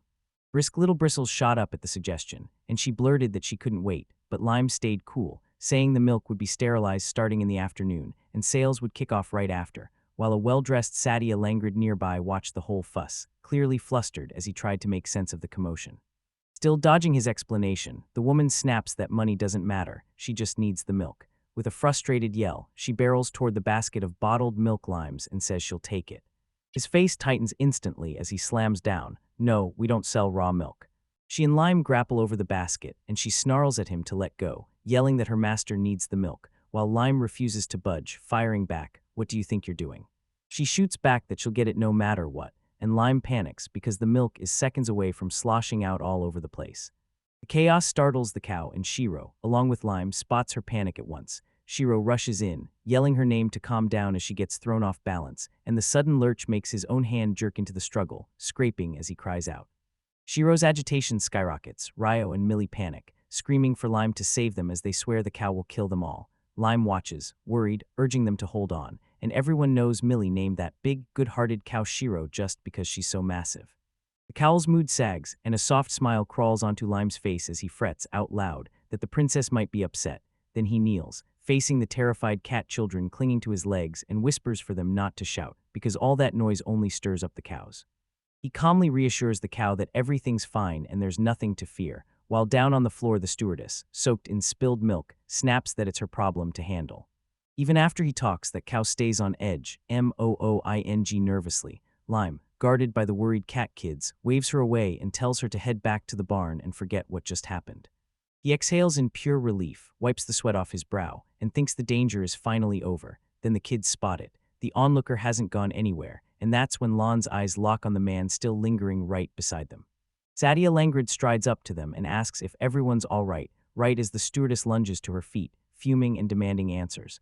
Lime stays cool, slips her the rest of the milk containers, and snaps that the stash would have been bigger if she hadn't caused the spill.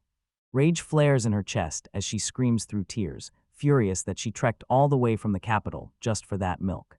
Overwhelmed, she whips around and bolts, sobs ripping out of her as she runs. The kids just stare, totally lost, one blurting out what could be wrong, the other asking if they should chase after her, while Lime watches her vanish, already sure that going after her would be pointless. Lime drops to his knees to talk to Rio and Millie, practically shaking with relief that they weren't hurt, then explains that if the cow had really panicked, he couldn't have stopped it. So he tells them to stay cautious around the animal and asks what they're craving next, tossing out an omelet or pancakes. A week later, Lon hauls the farm's milk over to Sadia Langridge's place and dumps down 2 huge churns. Sadia's grateful, but she looks straight up shocked at just how much he brought.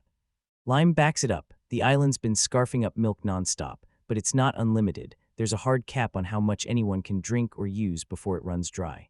He blurts out his fears that soon they'll drown in overproduction and waste, because the aristocrats have fancy ice chambers for their food, while everyone else just leaves it at room temperature, and it all drags him straight back to the refrigerators from his old life. An idea snaps into his head. He whips around to Sadia and asks, "Do you have an ice chamber I can borrow?" Then he grins and adds, "And I'll need sugar too."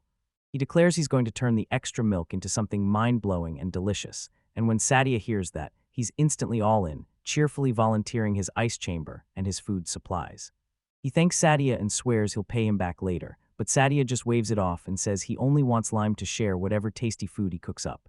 Deal done. Sadia points him straight to the storage, an ice chamber tucked at the back of the house. He kicks off his work after scoring the sugar and getting into the ice chamber, then sets a pot of liquid to bubble softly on the stove. They stir every ingredient in the pot with total focus, keeping the mixture from burning while it cooks. Once the milk mixture turns silky and light brown, he pours it onto a tray, then grabs his masterpiece and sprints it straight into the ice chamber for what comes next. After a while, Lime finally shoves the finished treat in front of Sadia Langrid, who leans in, totally hooked. "What is it?" Sadia asks. Lime grins and says it's fresh caramel, meant to cool, harden, and then be cut into bite-sized pieces. Sadia's eyes widen because he's never seen anything like it, and he asks if Lime came up with it himself. Lime nods, proud and sure. He leans in and admits the truth, that it's a thing he used to make back in his past life. Sadia is still reeling, and Lime hits him with one clear move, time to head back to the farm. But Sadia snaps in front of him, thoughts racing, and fires the question. With a mountain of ingredients, could Lime whip up something besides sweets? The idea floors Lime. He stammers, but Sadia pushes right through, blurting out about a butter and cream pie that's been the mainland's latest obsession. Then he asks if Lime's ever heard of it. Suddenly, that mouthwatering memory hits Lime like lightning, and when Sadia spots him recognizing it, he snatches up quill and paper and shouts, "Start now, unless I'm wrong." He described the treat he was chasing, a round pie packed with cream, and as he scribbled a rough sketch on the paper, Lime's eyes blew wide with disbelief. A sudden memory sparked in him, like recognition from a past that shouldn't exist. He snatched the paper from Sadia and stared at the plain little drawing, and he had to admit it was doable, even if it was going to be brutally hard, because he doubted he could bake the bread right. Then a name snapped into his mind. Maritazzo. Back in his old world, it was a famous dessert, so when he realized it existed here too, his mind just went numb with shock. Sadia Langrid tells them to hunt down Tommy, the island's only baker, famous for bread so good it feels unreal, while Lime freezes up, worried he'd be stealing the baker's time for some selfish want. Sadia leans in, pushing hard, and asks why Lime still hasn't made the dessert, then reminds him of their mission: create products that turn leftover milk into something amazing. Lime can't argue when Sadia calls it out. Sure enough, they've been dragged off track and left that purpose behind. With a stone-cold serious face, he admits that after pouring in everything, effort, time, and money, just to make someone happy, the only thing he asked for was one single pastry. His sheer conviction hits like a tidal wave, and Lime's flustered so hard he can't say no. The moment Lime agrees, Sadia's whole vibe lights up, encouraging him to at least try it. Sadia thanks Lime with real sincerity, then drops a quiet bombshell. Turns out that pastry yanks him straight back into old memories, while Lime stares, stunned at how open he's suddenly become. A memory slams into Sadia, young, sitting with his mother, kind in one breath, demanding in the next, and he remembers this pastry being the very last thing he ever ate with her. The present hit him like a wave, and Sadia urged him to go all in, even as he struggled to take in the weight of the request. Lime didn't make a fuss, he quietly agreed. Then Sadia leaned in and said he'd better try Lime's caramel too. A huge, stately mansion flashes through his mind. Sadia can't deny it. His pitch was basically blackmail, but the truth is way messier than that. Now Lime is standing in the kitchen in an apron, convinced that if this pastry holds the memories Sadia treasures, he has to try. So he lines up flour, sugar, and salt, starts building the dough, and sets his sights on yeast, milk, and eggs next, arms crossed with pure determination as he finally begins. Rio and Millie kick things off, telling the curious cat kids that oil has to go in right when the dough is mixed. Then they snap up the news that Lord Sadia wants the pastry and ask excitedly, "So can we try it too?" Lime gets totally caught off guard by that question. Press on, grilling him about what he's cooking and whether it'll taste amazing. Lime glances aside, admits he has no clue if it'll even turn out okay, then grins and says he's whipping up some of the best caramel around just for them. Once the dough finally rested, he shaped it into little rounds, then told Tommy the next move was simple: take it to him, right now. So he started marching toward the local bakery with the dough ready in hand. He bursts into the bakery and tells Tommy, "I need your help with the bread, my lord sent me," and Tommy doesn't even pause, just says, "Don't worry, I've got it." While the bread bakes, Lime rushes back home and whips up fresh cream with furious speed, whisk after whisk. Once the bread is out of the oven, Tommy proudly unveils the finished rolls, and Lime just stares, because that cream is finally ready after all that grinding effort, and he can't help wishing he had the same automatic whisk from his memories, the kind of magic that would do the whole job by itself. He pushes through the last steps, slicing the bread, stuffing it with cream, and showering sugar on top, even as his arms throb with exhaustion, because he keeps whisking faster and faster until every last grain melts away and disappears into the mix. The finished pastry finally hits Sadia's hands, and his eyes go huge. Shock slams into him. Emotion follows right after. He just whispers, stunned out of his mind, "Did it work?" Hit with pure gratitude, he blurts that Lime is a genius, and Lime just freezes at the insane praise. Sure, he's grateful for the compliment, but that dessert took forever, and he can't promise he'll pull it off like that every single time. His gaze snaps back to the pastry, and Sadia fires off another heartfelt thank you for the whole effort. Then he leans in and asks, "Can I finally taste it?" And Lime immediately nods, ready without hesitation. As he raises a tiny piece to his mouth, A soft, nostalgic smile lights up his face. He murmurs that it tastes like a memory. Watching him, Lime realizes she can somehow, in her own small way, feel the weight of Sadia's heart. In a quiet garden, Lime and Sadia Langrid face each other across a small table, and a delicate dessert sits right between them as Sadia raises a utensil, ready to steal the first bite. He stares down at the dessert, and Sadia tells him this is the very same sweet he devoured with his mother last time, so it hits like a taste of memory. Lime watches with a bead of sweat rolling down his temple, silently wondering how perfectly he pulled it off. Maritazzo, this name pinpoints the pastry, so brutally clearly it's practically stamped on the box. Sadia freezes for a beat at the personal revelation. Then he takes a bite, shuts his eyes, and lets the flavor hit him like a wave. Delight lights up his face as he blurts that it's insanely delicious, thanking Lime.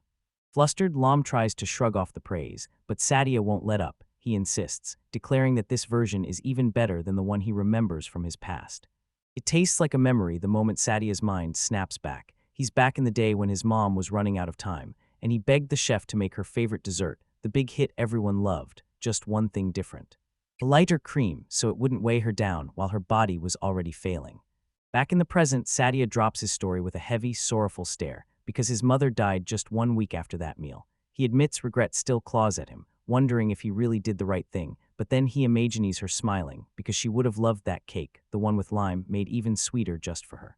He flashes a warm smile and asks Lime if he can sneak one more treat in front of his mother's portrait, and Lime agrees right away. While, deep down, Lime thinks, yeah, things were rough, but I'm really happy I could give Sadia a little joy. Then he flips the whole vibe, sliding over a plate of little rectangular caramels and urging Sadia to try the fresh batch he whipped up earlier. Caught off guard by his own thoughts, Sadia jolts and apologizes for getting so wrapped up in her head. His face lights up with curiosity as he studies the confection. Then after a beat he gives in, grabs a piece, and decides to taste it. As the caramel melts on his tongue, his eyes pop wide in pure shock. Then he blurts out how insanely good it is, stunned that something that looks so solid can disappear so perfectly. Lime grins and admits he's never felt that kind of texture before either. His excitement spikes, and he blurts that the caramel is exquisite, so good it should be sold right next to tea, and then a spark of entrepreneurial fire flashes across his face. He flips straight to logistics, tells Lime to hold up, and starts tallying the cost of just one piece. Lime is caught off guard by the sudden turn, while Sadia figures the local islanders can't afford it, because making it soaks up a huge pile of sugar. He breaks it down for Lime, stressing that sugar is pure gold, and that keeping it in a cold room eats straight through the budget, so the numbers hit hard. If we're trading for real, he says, we set a proper price and go straight after the aristocracy. Lime nods, hanging on every word, because Sadia's assessment rings true. He slid into his chair, eyes locked on the plate of caramels, and felt the whole idea spiral out of control, from a simple way to burn off extra milk into a real money-making plan. As Sadia kept staring at it, his strategy brain was already firing. He told them plainly, on their island, he was the only rich guy, so any real profit had to come from selling to the mainland. Then he dropped the hard truth. He didn't have the aristocratic connections to open those trade routes. Lime strides up to Sadia with a business pitch, asking if he can help sell caramel to the nobles on the mainland. Then it hits Sadia like a light bulb. Who better than a noble himself? Sadia, who'd been quietly savoring his sweets, snaps his eyes open, thinking hard. He admits he'd love to head to the mainland to trade, but he can't bear to leave the kids alone, and he points out that the caramel and Shiro's milk are flying off the shelves. Just make sure that milk gets used and handled efficiently, or it turns into waste. Sadia leaned back in his chair, weighing the proposal, and when the idea sounded right, he nodded and asked for a little time, promising Lime he'd track down people who could handle it. Then he thanked him with real sincerity, apologizing for every bit of trouble he'd caused. Business finally calms down for the moment, and Lime shoots off an apology, saying he has to run, the kids are waiting, until Sadia cuts in and tells him, hold up, try my special tea first, the one he blended from several top-tier varieties. Playfully he asks why they won't get another cup later, pushing the idea that they could all throw a tea party together. Yet Lon freezes, stunned by how brazen it is, thinking it's just too much. Sadia calls it a brilliant idea, and when Lime blurts out that they could grab tea at his place, he instantly panics, realizing it's totally an imposition. Lime's jaw drops, and without missing a beat, Sadia barrels in with excitement. I'll stay the night and watch you work. Then he swears that Lime's place has spare rooms and that he'll bring tea and sweets because he just knows the kids will flip. Lime can only freeze in stunned silence while Sadia, way too calm, pours yet another cup of tea.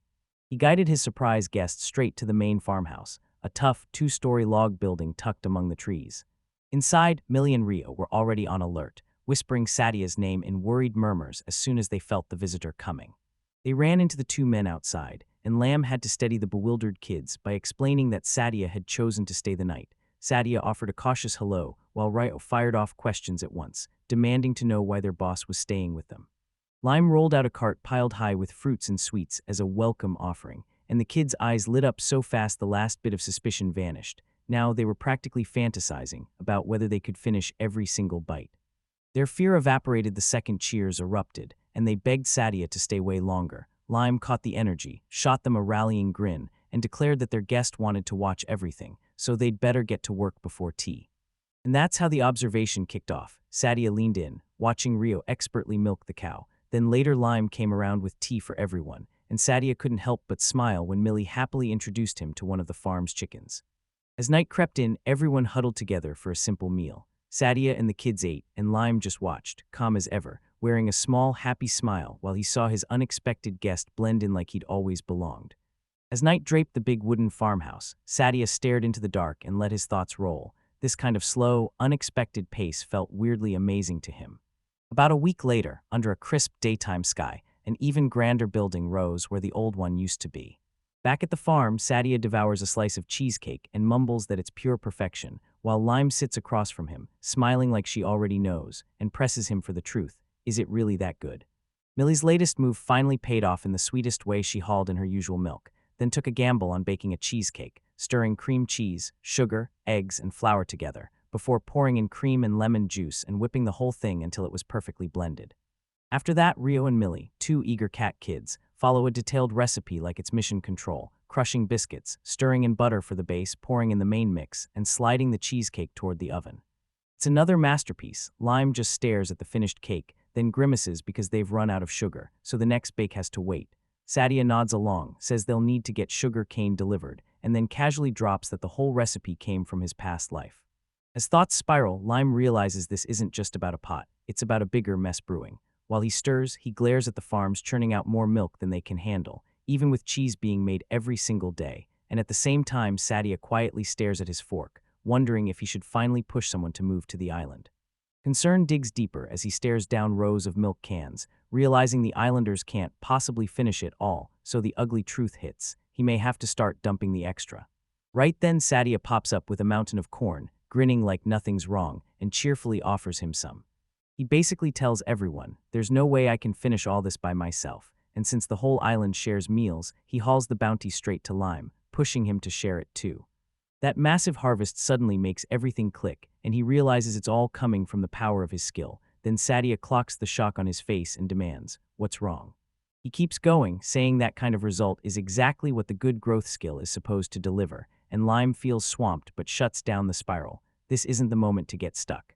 Right then, Sadia lights up and suggests they hand the corn to the princesses, gesturing toward a nearby cow. He breaks it down like, this princess feed isn't random, it's tweaked piece by piece to hit the right nutrition, because they can't just be fed leftovers, and with a steady, calm smile, he seals it by saying he'll hand this whole job over to Line. On Line, the realization hits hard. This is a lousy solution. Meanwhile, at a garden table, Sati clocks the truth. If the milk is excess, it'll have to get thrown out too, right as a bright, cheerful hey. From a newcomer cracks the moment, jolting him in line. A polished young guy named Rodiak Rembrandt steps in, flashes a huge smile, and tells Sadia he's finally snagged some free time, so he rushed over to visit. And even though Sadia looks caught off guard, his face lights up seeing his friend. Rage whispers that Rodak's guard count feels way lower than normal, and Rodak nods, admitting he slipped in unannounced the moment he could, all wiped out from that brutal long trip. As Sadia greets his buddy, Lime spots how comfy they act together, and instantly figures Rodak must be a nobleman too.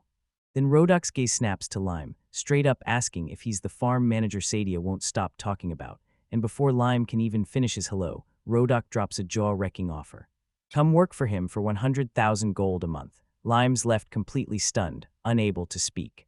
He snapped it off like it was nothing, joking that Sadia would probably kill him for stealing his talent. Then more serious, he admits a person with real gross skill is pure gold, an asset they can put to work in their own lands. He whips around and yells at the distant gate, calling for Frank. And at the gate, the stewardess is there with pure exasperation on her face, clearly furious that Rodiak is back again.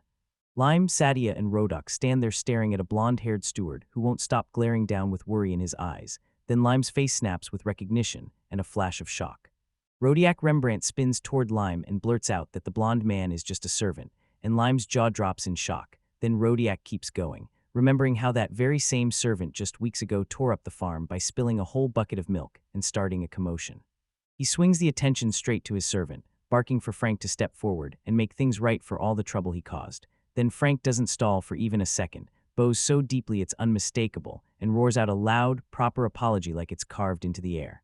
He keeps blurting out apologies, crushed by guilt for the trouble he caused, and admits he got brutally scolded for it. So Lime, utterly flustered by the intensity, blurts that it's fine and he doesn't have to yell.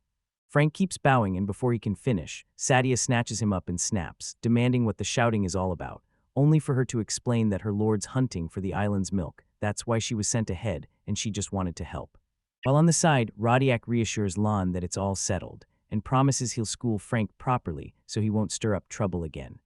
Rodoc tries to make things right by shoving Lime a tiny pouch as an apology, and when Lime rips it open, his eyes pop wide as 3 gold coins gleam inside, and he blurts out, trembling, that he doesn't need it.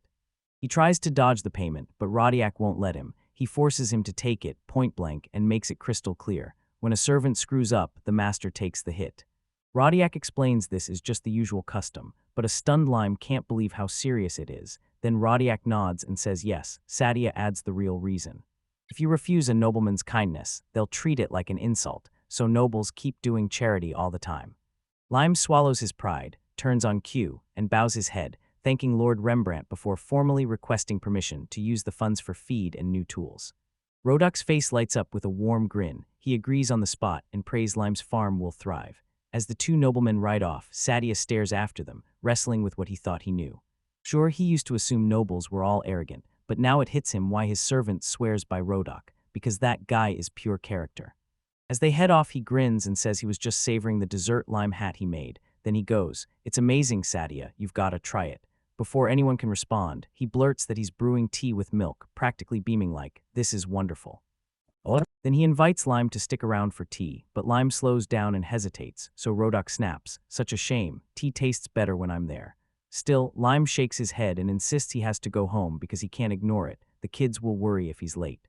Late again, Sadia Lingrid and Rodiac Rembrandt scramble to set it up. Sadia gives Lime a sincere thanks and sends him off with good luck for his work. Lime watches them vanish in the distance, thinking, since I still haven't spilled my whole story to them, everything feels strangely lighter. Right when they hit the gate, Rodoc snaps around and calls out, asking if Lime's really planning to stay the night. Still facing away, Lime answers that he's pretty sure he'll be there for a few days. Lordiac grins and says he's got something he absolutely has to talk about, then piqued snaps his head around to face him like, "All right, what is it?" Later on, Lime strides back into the farmhouse kitchen, and Millie lights up with a huge smile, pulling him in like he never left, while she keeps stirring a big bowl of the mixture. Lime leans in, thanks her, and tells her how proud he is of all her hard work. Right in the middle of it, Rio crashes in, proud as can be, waving 2 huge buckets packed with fresh milk, and declares he's arrived.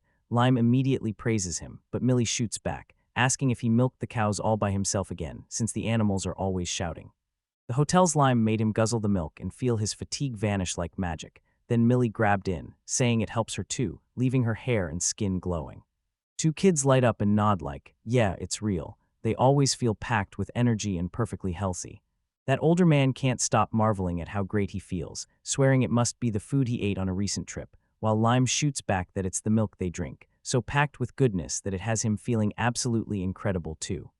They all nod along with the same feeling. Other villagers step in with their own proof. One woman blurts that her skin feels brand new, another cradles her child and swears the baby's grown healthier from the milk, and the older man grins that he feels way better every time he drinks it. Turns out this praise Lime has been hurting plenty. As their praise hits his ears, Lime starts staring at the truth behind it. This milk really is top-notch, but now he's stuck with the hard part, figuring out how to drink it up and get it out to everyone. He stares at the farm building, trapped in his own thoughts, wishing he could sell everything on the mainland, because out there, life would finally get easy. But right now, that's only a dream. A breath of calm sweeps in, and he sinks into deep thought for a split second. The very next day, a voice from the main house tore through the air, shouting his name, Lime. Startled, he whips around and finds Rodiac Rembrandt and Sadia Langrid already there. Rodiac grins warmly, saying they're thrilled to see him and want to talk. Lime's stunned by the sudden stop, so he shoots an apology for how he looks. When he glances down at the buckets still stacked from the days of milking, all he can do is stare. Those yields are seriously impressive. Lime laid out his trouble with a heavy sigh. Sure, it wasn't huge, he said, but it still hurt to just toss out all that extra milk. Then he pointed out the real headache, sterilizing that massive amount. Right now, they pasteurize it and bottle it for local sale. The nobleman snapped in surprise, balking at the thought of tossing it aside, so Lime cut in and said straight up that you can't use the whole volume on the island, and even if you fold it into other products, you'll only recover a tiny slice of the leftover. He took a beat to digest it, and then bam, a calm smile snapped onto his face. Good, then I'm relieved, he said, and Lime froze, stunned by the sudden change. Wait, what do you mean? She blurted. Next, the nobleman stepped in with a bold proposal. He asked Lime to sell him the surplus, and even more, to set up a supply route into his territory. Lime was completely stunned. Sadia then blurted that Rodiak had been eyeing that milk for a while, still reeling from everything, and Lime couldn't help asking out loud if something like that was even possible. Rodiak Rembrandt lights up and admits he carved out time to reach the island himself, because there was no way he'd give consent without checking everything with his own eyes. Then he says he tried Lime's milk the day before, and it blew past every expectation. Lime's stunned by the guy's energy. When Rodiak reveals, he basically fell head over heels for the milk, guzzled it with his tea so hard he couldn't even manage to finish his cream soup at dinner. It hits him all at once. His face lights up with sudden understanding. Rodok's logic clicks into place fast. There's no reason not to bring that rich, delicious milk to their lands, and that's exactly why he shows up to talk to him. Sadia offered his thanks, but Sadia Demers cut him off, saying he only mailed a couple of letters. Then Rodiak stepped in, shoved a rolled-up document into Lime's hands, and told him to read the contract closely before he even thought about agreeing. Just as Sadia starts to speak to Rodok, he cuts in fast, making it crystal clear that this win is all Rodok's doing. Rodok had other things demanding his time, but Sadia, he's the one who kicked off the trade talks in person. And with that, Sadia sums it up. This happened because their interests finally matched up perfectly. With the weight of it all crashing down on him, Lime bows low and tells them both, voice cracking, that their help has been everything. He unfurls the document and whips his eyes over the terms, while Rodiak tells him that if even one price or condition feels off, they can talk it out. Sadia chimes in that this contract is still just a draft for now. Then Lime's gaze snaps to a number on the page. 520,000. His eyes blow wide with disbelief, the price. He hates the idea of raising it for them, but the moment he realizes how low it could cut into his own livelihood, he goes still, silently crunching the number as Rodiak and Sadia stare at him, waiting.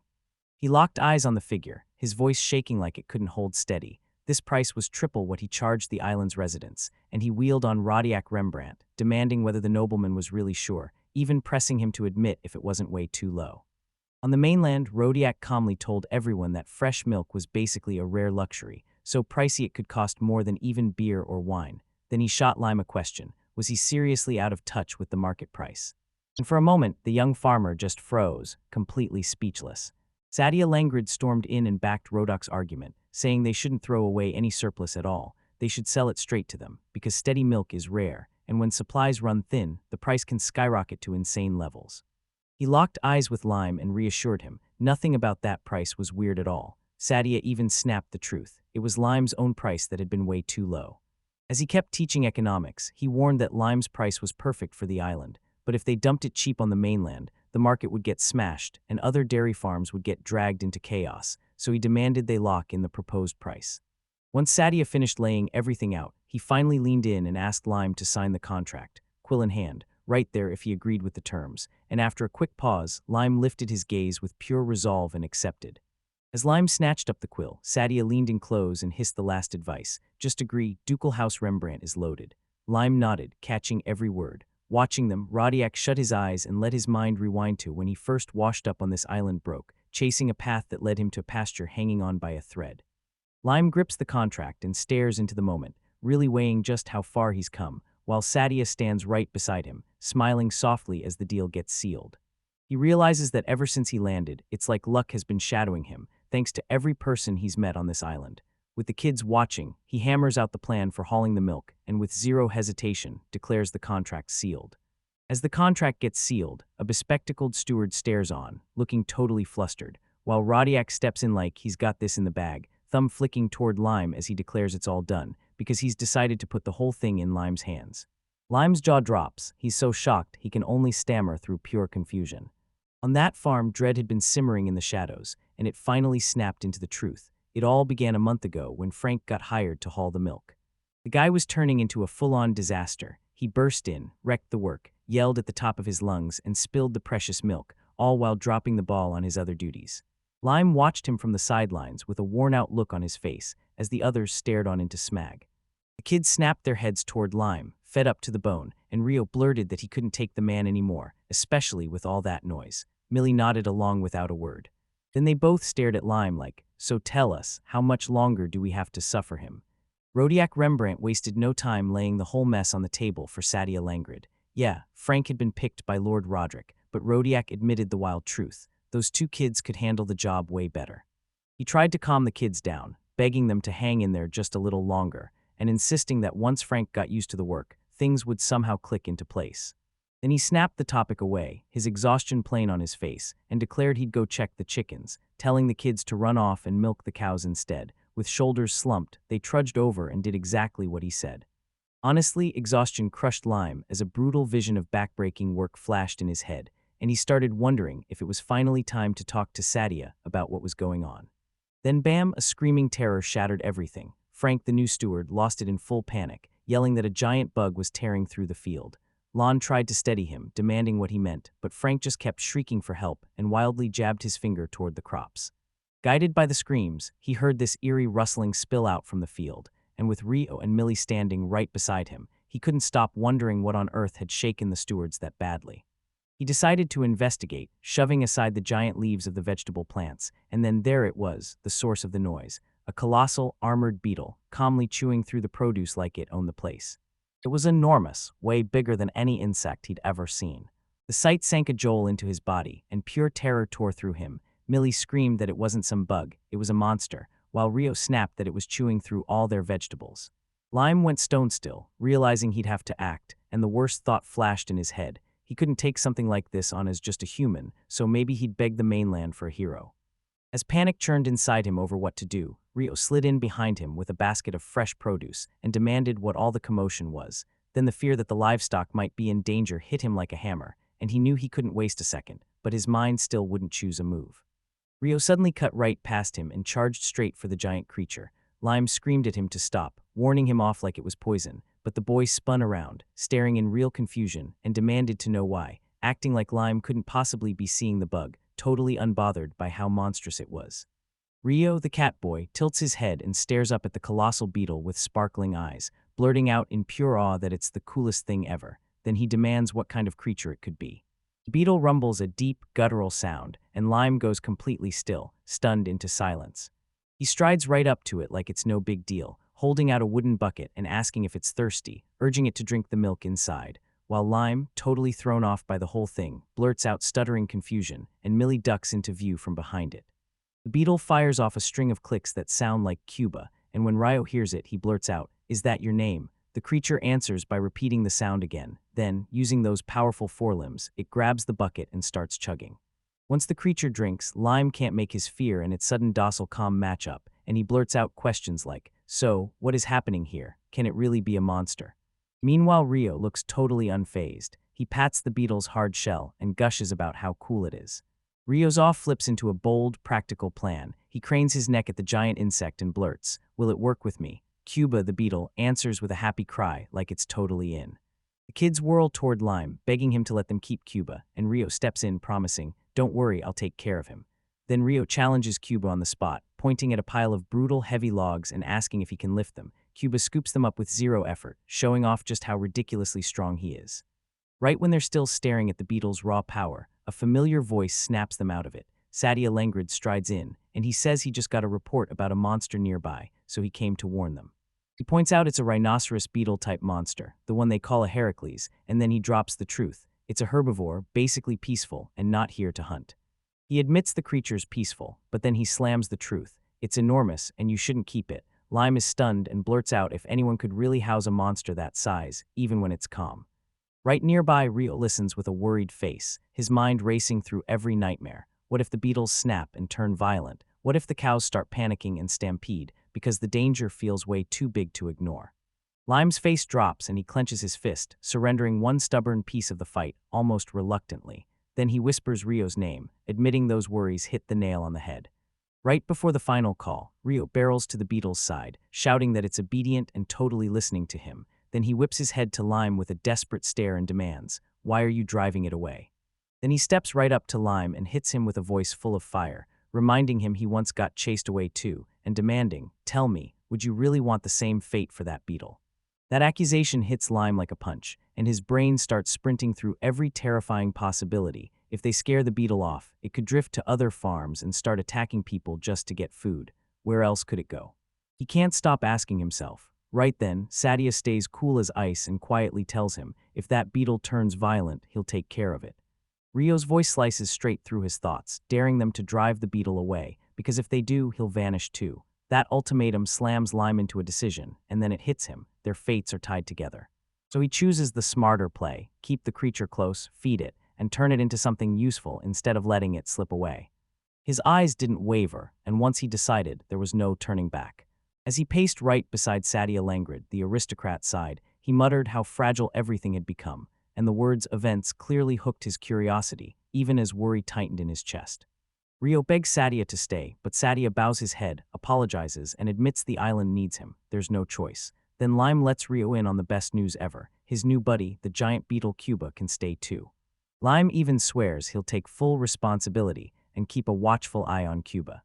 Static slaps Rio in a high five, smack dab against one of Cuba's huge legs, yells the beetle's name at the top of his lungs, and swears they're gonna team up and work hard from here on out.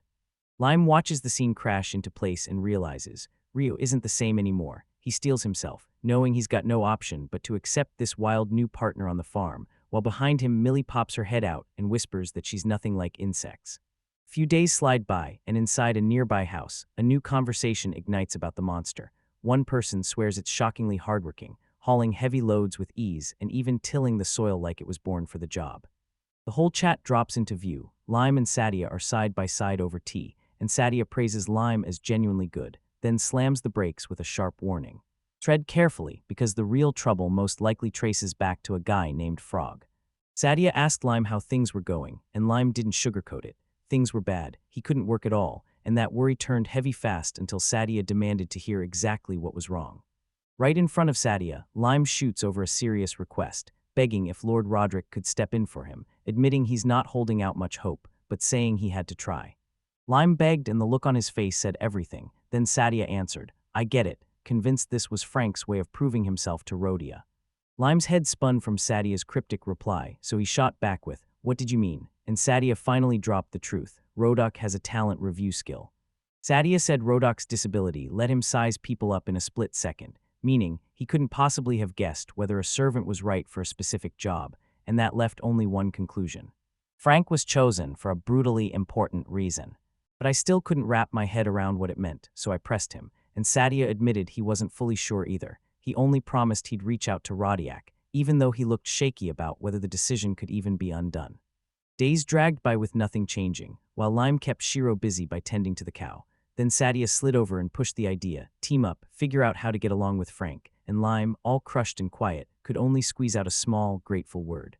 Later, as he scrubbed that huge surface, a grim thought hit him hard. Rodok wasn't going to change a thing. He remembered how his own skill found zero lies in Rodok, and now he couldn't shake the frustration. What was he even supposed to do about Frank? Meanwhile, the island's main port erupted with non-stop motion. Ships rolled in, dockhands scrambled, and departures tore right through the crowded docks. At the island port, Frank the steward strides across the wooden planks, then stops dead and leans in toward a man in armor, asking with perfect manners if he knows where the farm is on this island. Krot stands there in his armor with Emily and Jack at his sides, and he shoots the steward a grateful nod, because turns out the man has been a huge help. Frank's expression suddenly lights up as he blurts that he actually works at that very farm, and since he was headed there anyway, he's ready to lead them all the way. Lime snaps his head up in shock. His old adventuring party is right there in front of him. Sadia Langrid greets him with that calm, cool edge, saying it's been forever, then peering at Lime like, "So you're running a farm now?" Behind Sadia, Krot, Emily, and Jack just stand there, silent and watchful, while Krot admits they've been searching for him. Frank shows up, grins at the silent line, and cheerfully tells them the group asked for directions to the farm, so he leads the way himself. Then he wipes his hands, hurries off to keep delivering milk, and smugly congratulates himself for a job perfectly done.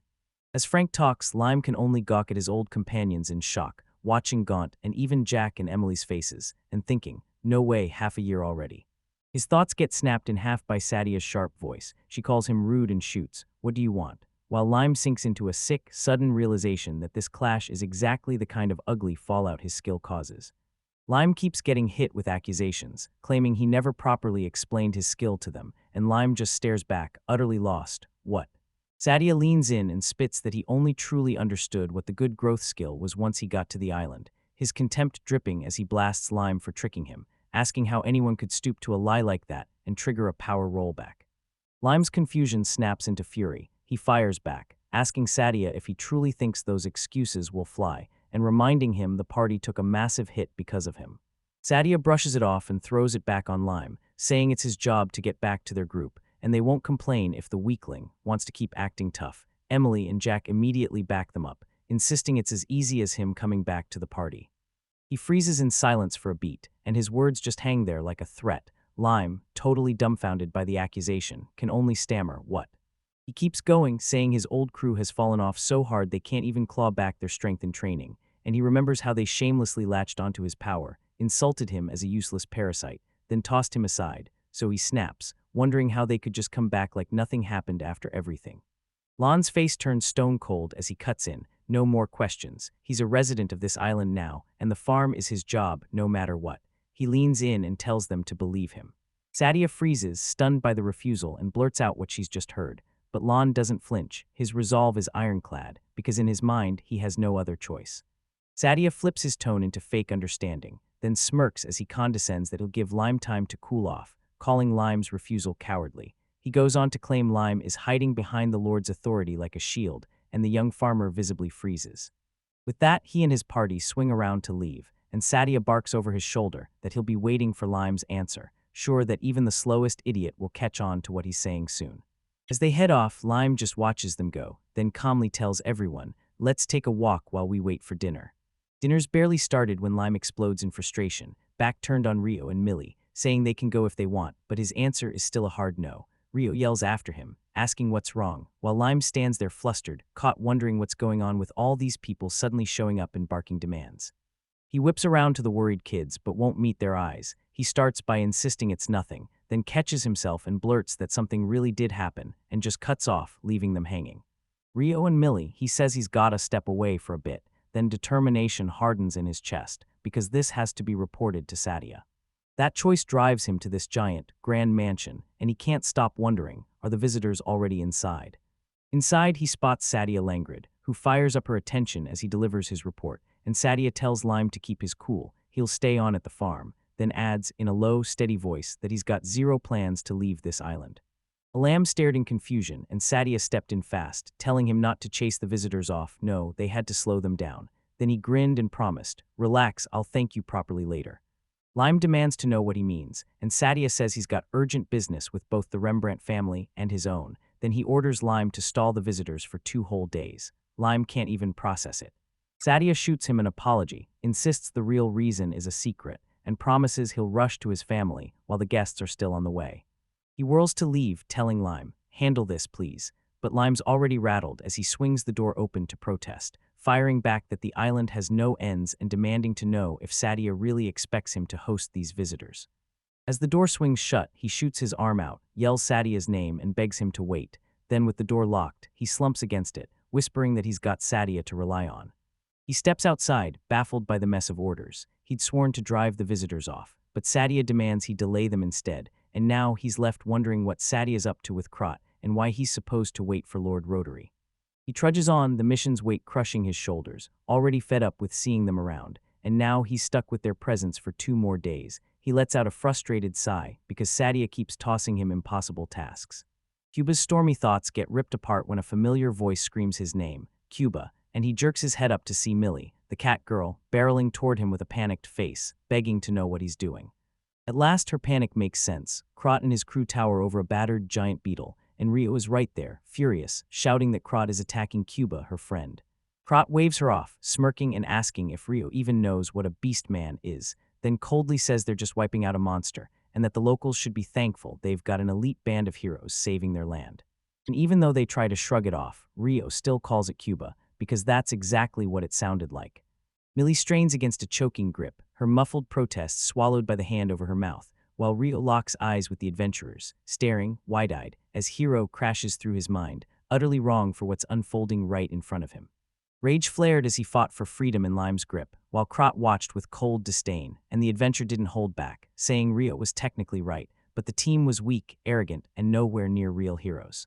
Then Krot snapped his focus to Lime, sneering that if he'd just come back with them, none of this chaos would have erupted, and mocking the kids as Lime's precious little family. Lime snapped back, refusing to budge, then declared, "I've got a farm to run," like that was the end of the argument. Scott stayed completely calm, pressed him on whether that was truly his final decision, told him to sleep on it, and even offered to pay him. Right next to him, Emily's face snapped hard with pure rage at the offer. Before that argument could blow up, Sadia Langrid cut in with a grin teased Lime like, "Local rules, heroes get hosted with hospitality," then announced they'd stay at Lime's place, and leaned close to quietly demand, "Can you push the party back 2 days?" His quiet request detonated in the room. Before it even landed, the kids erupted in protest, yelling they never wanted to live near the adventurers. Sadia stayed cool as ice and explained, calmly but firmly, that without ends on the island, refusing them would only drag more adventurers into trouble. Then he shut the argument down completely, telling Lime to use him however she saw fit. Staring at his farmhouse, Lime finally gave in. Then he snapped that they could stay, but only if they slept in the barn with the cattle. Millie blinked up at him in shock, yet he just stood his ground. Tucked into the hay, Kneeling shoots an apology to Lime for scaring the kids, and Rio looks up, swearing he's totally fine, but he's still not happy about seeing Lime get dragged into trouble just because the visitors showed up. He listens, then lays out a calm, solid plan. If those people want him, he'll slip out for a bit and come back fast, tells the kids not to stress at all, and says they can handle the cows themselves while they wait for him to return. The kids are visibly choked up, realizing that even when Lime is the one in trouble, he's still thinking about them. So overwhelmed, he hauls them into a tight embrace and thanks Millie and Rio by name. With Shiro the cow standing right there, he pulls him close and makes a promise straight from the heart, saying he loves them, and no matter what comes, he'll always stay by their side. As they sink into the hay, Millie says the straw bed instantly drags her back to what came before, and she leans in to ask Slime if he remembers making it for them the moment they first met. Slime smiles back, eyes full of warmth, and tells her, yes, he remembers every bit of it. David finally calls it. He eases the kids toward bed, telling them, softly but firmly, it's time to sleep. They finally settle in for the night as the sun sinks beneath the horizon, bathing everything in a bruised, glowing twilight. As night swallowed the sky, one thought kept burning: tomorrow's work is waiting. For the next 2 days, work turned into chaos. Krot and the other adventurers kept butting in, demanding Lime cook for them while they lounged around or trained nearby.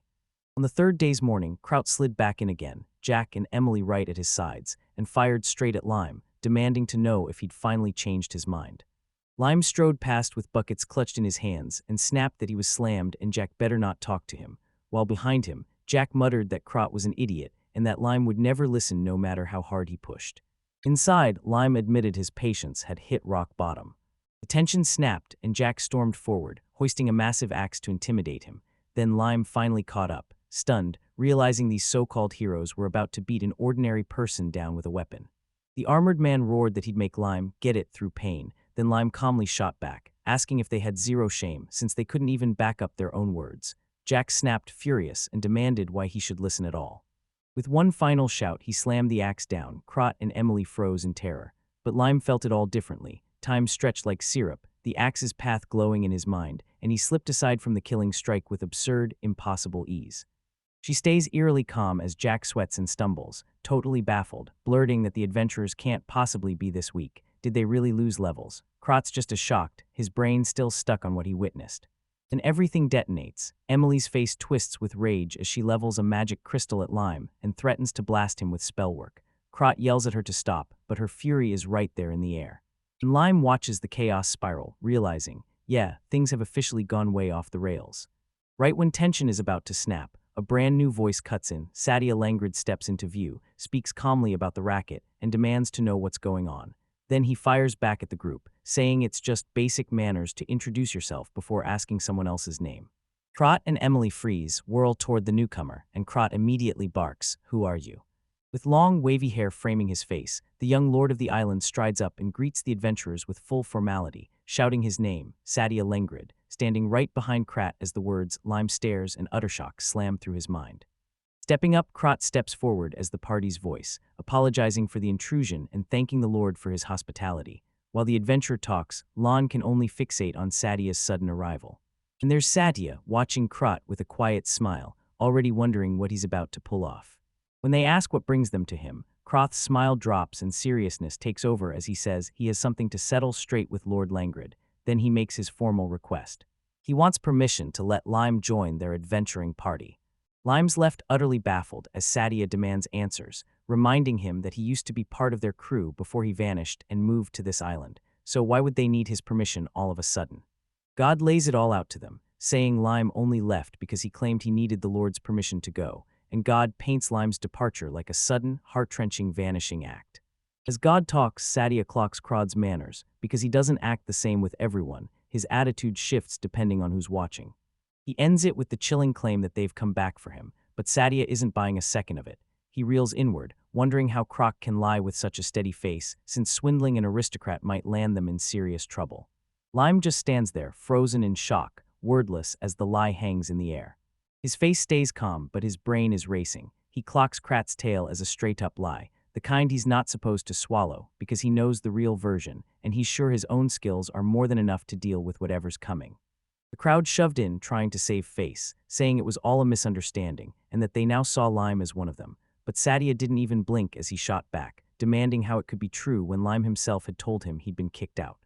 He shut down the bickering and snapped that he didn't care which story was real, because to him, it was crystal clear who was lying, and he was dead certain it hadn't been some easy, harmless expulsion. Gaze sharpened their focus on Lime, drilling into the bond that tied the boy to his old party. Then they spotted it, that jolt of shock in Lime's eyes, the same look from before. Sadia made their call on the spot, declared that Lime was now theirs, and warned that if anyone wanted him back, they'd have to cough up the price. As the crop market kept rising, Sadia seized the opening. He spun everything into legal talk, pressed them on whether they really planned to take the Lime from him, and made it crystal clear that doing it would land them in crime territory. Sadia's grin hit just right. Krot nodded immediately, no hesitation, and promised they'd pay whatever it took. That instant yes sealed Sadia's suspicions, and a sharp smirk of understanding snapped onto his face. When Kraut demanded the exact number, Sadia's smirk spread into something dangerous, and after a quick, dramatic pause, he casually declared his price, at least 1 billion gold, according to his modest math. The huge number left some of them completely speechless. Kraut blurted it back in pure disbelief, while Jack and Emily froze in shock. Lime, though, just stared, thrown off, trying to figure out whether Satio meant it for real, or if he'd thrown out an impossible price to politely, firmly shut their request down. After the negotiation went down, his thoughts blitzed. Krot and the others must have burned through every coin, and now with their levels dropped, there was no way they could grab the pricey S-rank quests to refill their pockets. They were broke. Krot blurted it to Sadia, stammering that the amount was flat-out impossible. Sadia just smirked with cold amusement, taunting him. Weren't they supposed to be rolling in money from all those S-rank stories? When Krot only managed a shaky denial, Sadia crushed it harder, mocking their past wins and pushing the cruel idea. Maybe they never had that wealth in the first place, and their fame was nothing but empty bragging. Kraut stares, totally lost, and asks what they're talking about. Then Sadia stays cool and reminds him he does have something to pay with, a whole stash of adamantite his party supposedly ripped from that mine a year ago. And just like that, Sadia suggests they can shove their way back in and haul out even more of that rare ore. His face freezes into pure disbelief, eyes wide, staring through nothing, while Emily and Jack behind him stay locked in the same stunned silence, their faces matching his shock beat for beat. His eyes snap into focus, but the accusation throws him off balance. He can only manage a stunned, confused little question. That accusation yanks him straight back to Lime, standing there with a huge, crystal-bright chunk of adamantite, explaining it's rare enough to be found in only a few mines, worth more than you can imagine, and used either to supercharge weapons or to craft jaw-dropping, expensive jewelry. And then Lime even muttered like it was already happening, whether they were actually thinking about stealing. Back in the now, Krot erupts, demanding to know what they're talking about, because the idea that he once traveled with people like this has him internally screaming. Rodok stays cool and snaps the truth into place. 3 years ago on the winter solstice, Krot's party pushed into a mine inside Marquis Icev's territory, hauled out a whole mountain of adamantite, and sold it, and the paperwork on that deal is still perfectly preserved. Then Time asks the real question, does that land belong to Lord Rembrandt now? He snaps back that this has nothing to do with them since they never plundered the island, then turns on Sadia. Why is she even involved? He says this belongs to Lord Rodiak alone, and Sadia has zero right to barge into someone else's lordship and meddle in their domain. Sadia just smirks, offended that anyone calls it a crime to explore mountains and caves, his hero's job, and then he drops one last, brutal question. Is forging a mining permit not a crime? Krot goes utterly blank, stammering over the word permit, while his whole party stares in stunned, silent shock. Staring down the stunned adventurers, Sadia Langrid doubled down on his accusation. Adamantite was worth a fortune. Extraction demanded a permit, and since they clearly didn't have one, he was certain they'd forged it, using the name of a proper nobleman to cover their tracks. Then he leaned in and asked if they remembered the name they used for the forgery. He acted like any name would do, just to see what they'd say. Then his sharp, knowing eyes dropped the truth. It was his asterisk name they'd used. And Krotz just froze, stammering like his brain couldn't catch up. Realization hit Krot and the others like a punch to the gut hard. Jack blurted out that, yep, the name was Sadia Langrid. Sadia then laid out his theory. They must have heard he was a big deal, hanging close to the Lord of Seal's Island, so they decided his name was exactly right for their scheme. On the sidelines, Lime finally clocked the look on Sadia's face the moment he first heard Krat's name, because as that realization hit, Sadia started firing back, telling how he'd suddenly been blamed for illegally issuing a mining permit for the Marlow mine, a scandal he knew nothing about. He kept talking, explaining how that brutal aristocratic law against meddling in another lord's territory almost lit a war between his house and Rodiak's, until the whole mess got cleared up, and he had to swallow a mountain of apologies. He swore he'd never, ever forget it. As Crushkret finally reached the heart of the story, it hit him. He'd almost dragged Sadia into a full-on trial, and he'd never hear forgiveness again. He remembered how Sadia and Rodiak had promised to snatch the culprits the moment they were found. When Sadia snapped his eyes to Lime, he cut his explanation short, admitting he'd failed to find the adventurers after they disappeared, then saying it was only when Lime showed up that they finally stepped back into the light, and this, Sadia swore, was his perfect opening. He snapped his hands together like a man on cloud nine, cheering that his patients had finally gotten their reward, and that he could finally haul them in, even claiming he'd owe it all to Lime for this chance. Krot shot back in pure defiance, screaming he'd never be taken, while Jack beside him started to sweat and lose his nerve under the crushing pressure. Just as Krat spun to bolt, Rodiak Rembrandt dropped into his path, flanked by a brutal squad of trident-wielding soldiers. Krat's escape crushed before it even started, while the nobleman watched him like it was all too easy, calmly asking where he thought he was rushing off to. A trap snapped shut. Kraut and his crew got boxed in from every side by the soldiers. Sadia just kept taunting, cracking that they were stranded on a lonely island with an elite squad, and demanding where they thought they could possibly escape to. A little farther off, Lime stared in stunned shock and blurted out Roduk's name. A tense standoff explodes as Krot and Jack clash amid a ring of soldiers. Krot roars that Jack is trying to dump everything on him, pointing out that he was the one who first pushed their plan, and Jack snaps back that Krot told him to stop and left him feeling utterly betrayed. Krot blasts that he got played, just obeying squad orders, and from afar, Lime watches with pure disdain. These two are beyond saving. Millie watches the soldiers drag the disgraced adventurers off, and she blurts out, "What did we do?" Lime explains that after all the vile stuff they pulled and the trouble they caused Sadia, they're being shipped to some far-off land, until the shouting finally starts to die down. Millie gazes up with hope and asks if this means they'll never have to leave again, while Rio jumps in, wondering if Lime won't have to go either. Lime smiles softly, confirms it's real, and yanks both kids into a fierce hug. Then they explode with joy, celebrating that they can finally march back into their normal lives. As the three head back toward the house, Rio and Millie bolt ahead and shout, checking if Lime is okay. When they finally hit the doorway, Lime freezes, stunned by the wreckage of his home, and he can barely whisper his disbelief at how bad it got in just 2 days. He steps inside and the chaos hits him like a punch. Everywhere is wrecked. He snaps at the kids to go check the other rooms, sure they're a disaster too, then lets out a heavy sigh at the sheer madness of the mess. The door clicks open behind them, and there they are, Rodiak Rembrandt and Sadia Langrid. Rodiak beams at him, congratulating him for a job well done, totally catching him off guard. Then he fires off a limestemmer like, "Did we show up at a bad time?" while gesturing at the chaos everywhere. Now inside, Rodiak leans back and blurts out an apology, basically taking full blame for all the trouble he caused, while Lime, still reeling, stares at him like, "What just happened?" Rodiak then admits it took a while to pick the elite soldiers for the job, but he swears he's just relieved it all ended up working out. Why keep him in the dark, right? Sadia apologizes and admits they had one goal: make sure Croc's party couldn't slip away, because Rodok warns that if a single leak got out, the whole operation would have gone up in flames, so they kept the knowledge locked to just a few.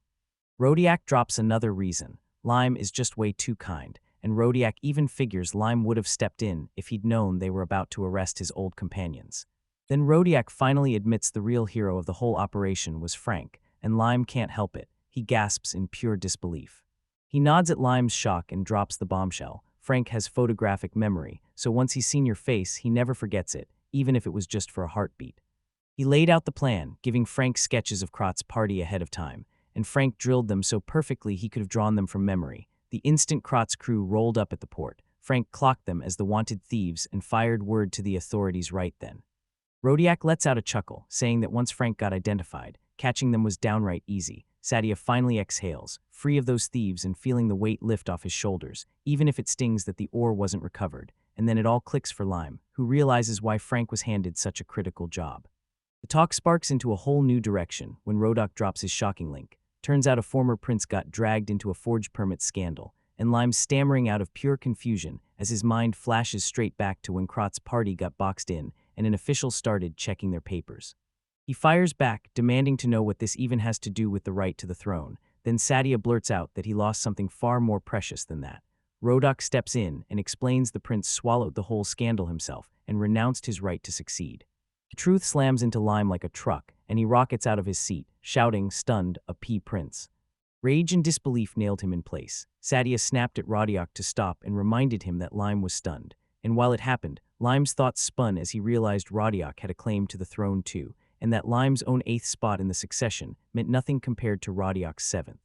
Seeing his friends crushed by the ordeal, Rodok blurted that they needed a drink to finally put it to rest, and Sadia jumped in, wishing they could stay friends no matter what. With that kindness hitting him like a wave, Lime could barely get the words out as he stammered his agreement. The whole crew slipped into Lime's place, and the chaos of the last few hours was written all over the room. Lime said he had to clean up, but he balked. Downing alcohol this early in the morning felt dead wrong.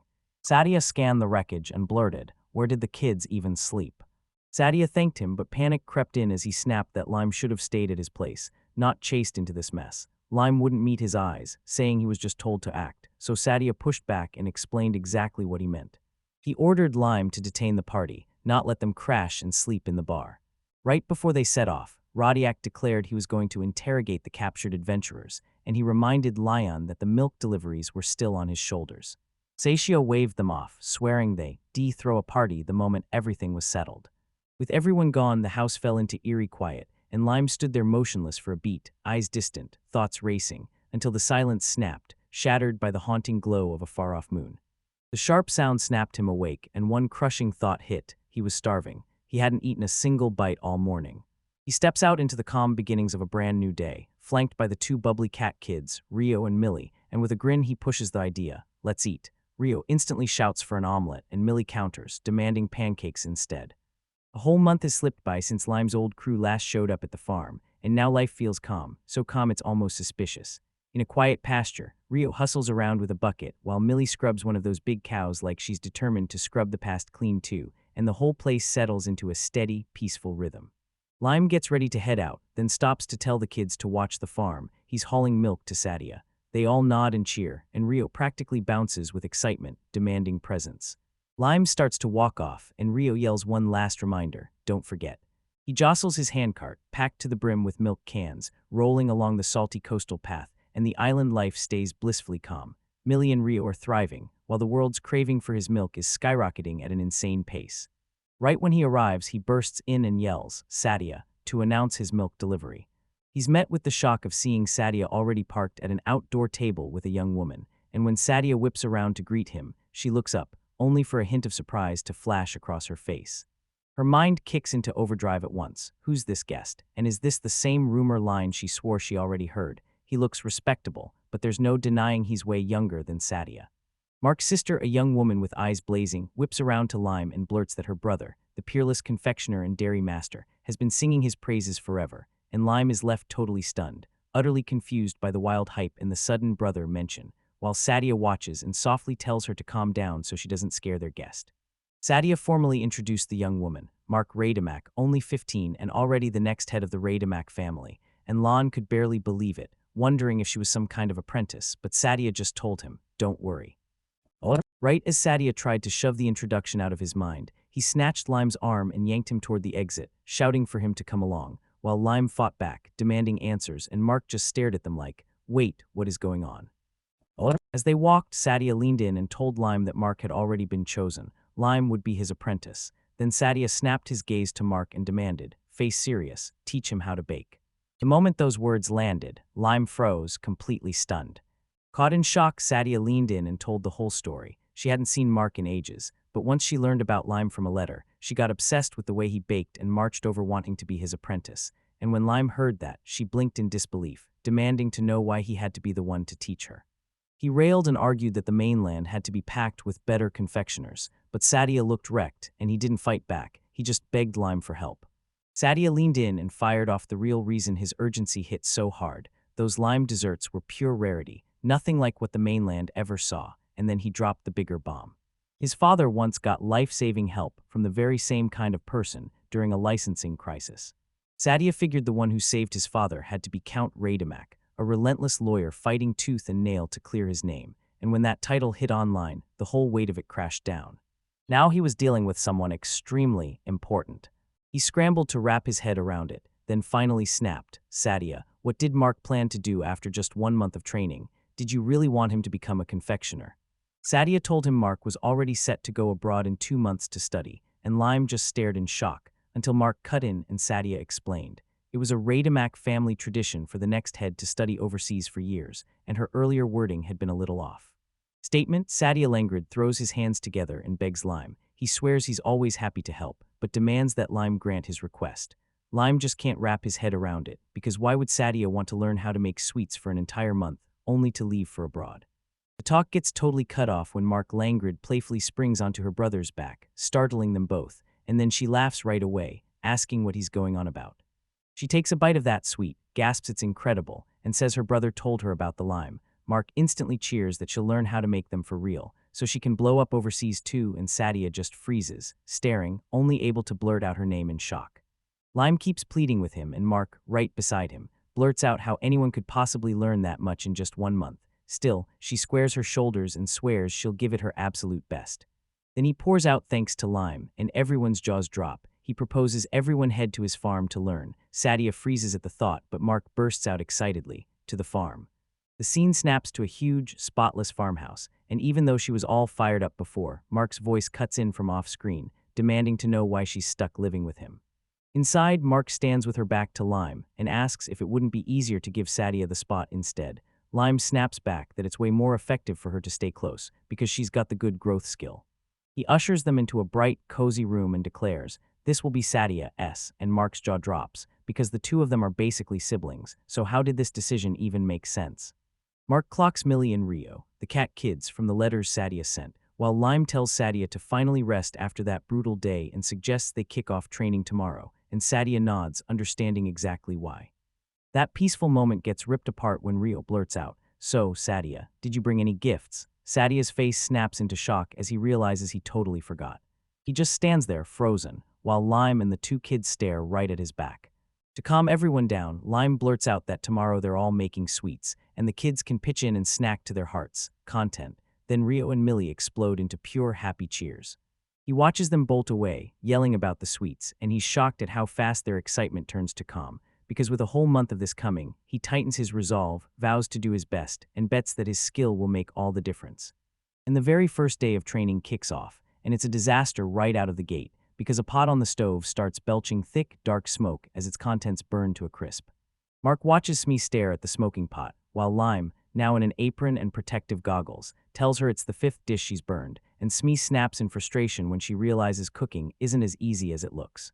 She cheerfully admits that every meal she tries turns into smoke, and when Lime, already exhausted, asks if she's ever cooked anything before, she beams and says, "Nope, not once," leaving him to silently sigh as he realizes just how brutal this challenge is, especially if she can't even nail simple caramel. Next day, Lime decided it was time to start at square one, and he couldn't stop wondering how she even planned to begin. He watched as she tried to crack an egg, and instead, she smashed it in her hand with a loud crunch. Right there, Lime realized just how clueless she was, but he stepped in fast, cheering her on and promising she'd get it right next time. On day 3, right after she tries yet another batch of eggless-looking baking, Lime watches her next attempt like it might finally work. Then bam, she squeezes too hard and the egg shatters in her palm. She lets out an awkward apology, muttering that eggs are way more fragile than anyone warned her. Even with everything going wrong, she finally manages to crank out what she swears is her very first real batch of baked goods, and she beams as she hands them to Rio and Millie. They bite in, then their cheers instantly flip into disgust. The treats are rock hard and swimming with salt. Sadia watches in silence, brow furrowed, and demands answers. Why the dough is so dense, and somehow even worse, why it tastes like straight-up salt. Inside a stocked kitchen, Mark Langrid stares at her own hands, terror creeping across her face as she realizes she screwed up. Then she blurts out, "Wait, what I used wasn't sugar, was it?" Lime stands right behind her, saying nothing, just watching. The camera glides into a thick, lush forest canopy, where the sky above turns partly cloudy and the whole place feels alive. Later, the whole crew crowds around a table piled high with food, and Mark lights up, yelling that it always tastes incredible after a brutal day. Sadia beside him nods hard, praising how amazing the lime is, and across the table, Rio quietly agrees with a calm little yeah that hits just as well. She takes a bite and her mind snaps to their host, someone she swears is a good soul, even if he's a little clumsy and way too childish. Just as she's thinking, Lime notices her stare and lets out a small sound that yanks her attention right back. Under a tree's cool shade, Sadia yells for Mark, and the worry hits his voice as he wonders how on earth they're supposed to last a whole month, because he's sure it's going to be brutal. Later, Lime froze in front of a shut door, wondering if whoever was inside was still asleep or sick. Meanwhile, on the other side, Sadia was already up, seated at the table with Millie. He swings the door open and shouts for Mark from inside, and that instantly makes Sadia snap his head around in shock. Then he answers. Mark spots Lime sprawled on the giant beetle, Cuba, in a grassy field, and Lime answers. Cuba's barely even moving, until Mark calls out and asks if he's finally decided to take the day off. He turns to her and insists he's not slacking, he's just sorting out his thoughts, and training will hit full force again tomorrow. Mark won't let it go, grilling him about whether he forgot his studies, and then Mark points out that she's never seen a beetle that big before. Lime just tells her to take her lessons more seriously, then turns and heads off. While he's gone, he can't help but wonder if he's been too harsh on an aristocratic kid.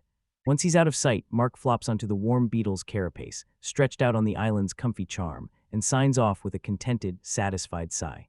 Just as she's enjoying a rare quiet moment, Rio, the cat boy, pops in and asks if she's come to play, and she nearly jumps out of her skin. Mark jolts upright while Rio gently pats the beetle and tells it work time is here, and as she watches them, her focus slips into a warm childhood memory.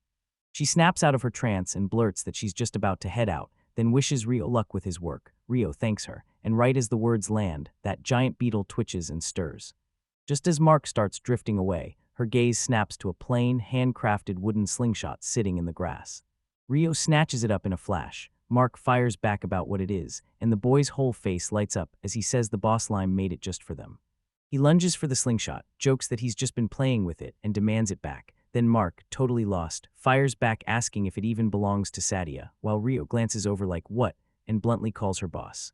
Her confusion won't let go as she watches the boy and the giant beetle stride away, until they vanish between the trees. As the day dies down, the forest goes quiet beneath a glowing evening sky. That night inside their home, Lime and the two kids, Rio and Millie, passed out fast asleep, tucked into the same bed in calm, peaceful silence.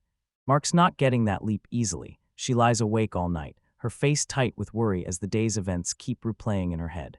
Unable to sleep, she jumps out of bed and slips into the kitchen, and in the quiet early morning, she starts cooking, every soft clink of utensils ringing through the silence.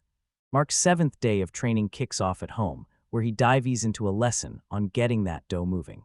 Inside, Mark slumped over in sleep, wiped out from pure exhaustion. Slumber snaps apart when Lime shouts her name. She jolts awake, still foggy-eyed, and latches onto him for support as he grabs her steady, worry etched across his face. The market admits she's been distracted for the last few days, and then asks if she can rest for just a little while. Lyman's thoughts trail off, then he realizes she's even less driven than he expected, so he snaps back to focus on what's happening inside. Park suddenly snaps back into gear, like she's found a second wind, and tells Lime she has her own reasons for training. If she gets strong, she'll win favor with the aristocrats and become popular. Lime's caught off guard and blurts about the deliveries, but Park shuts him down and tells him to wait. Work talk snaps his attention back to the farm, and suddenly the pile of chores feels endless. He whips around to Rio and Millie and says the harvest isn't finished and the weeds still have to be handled.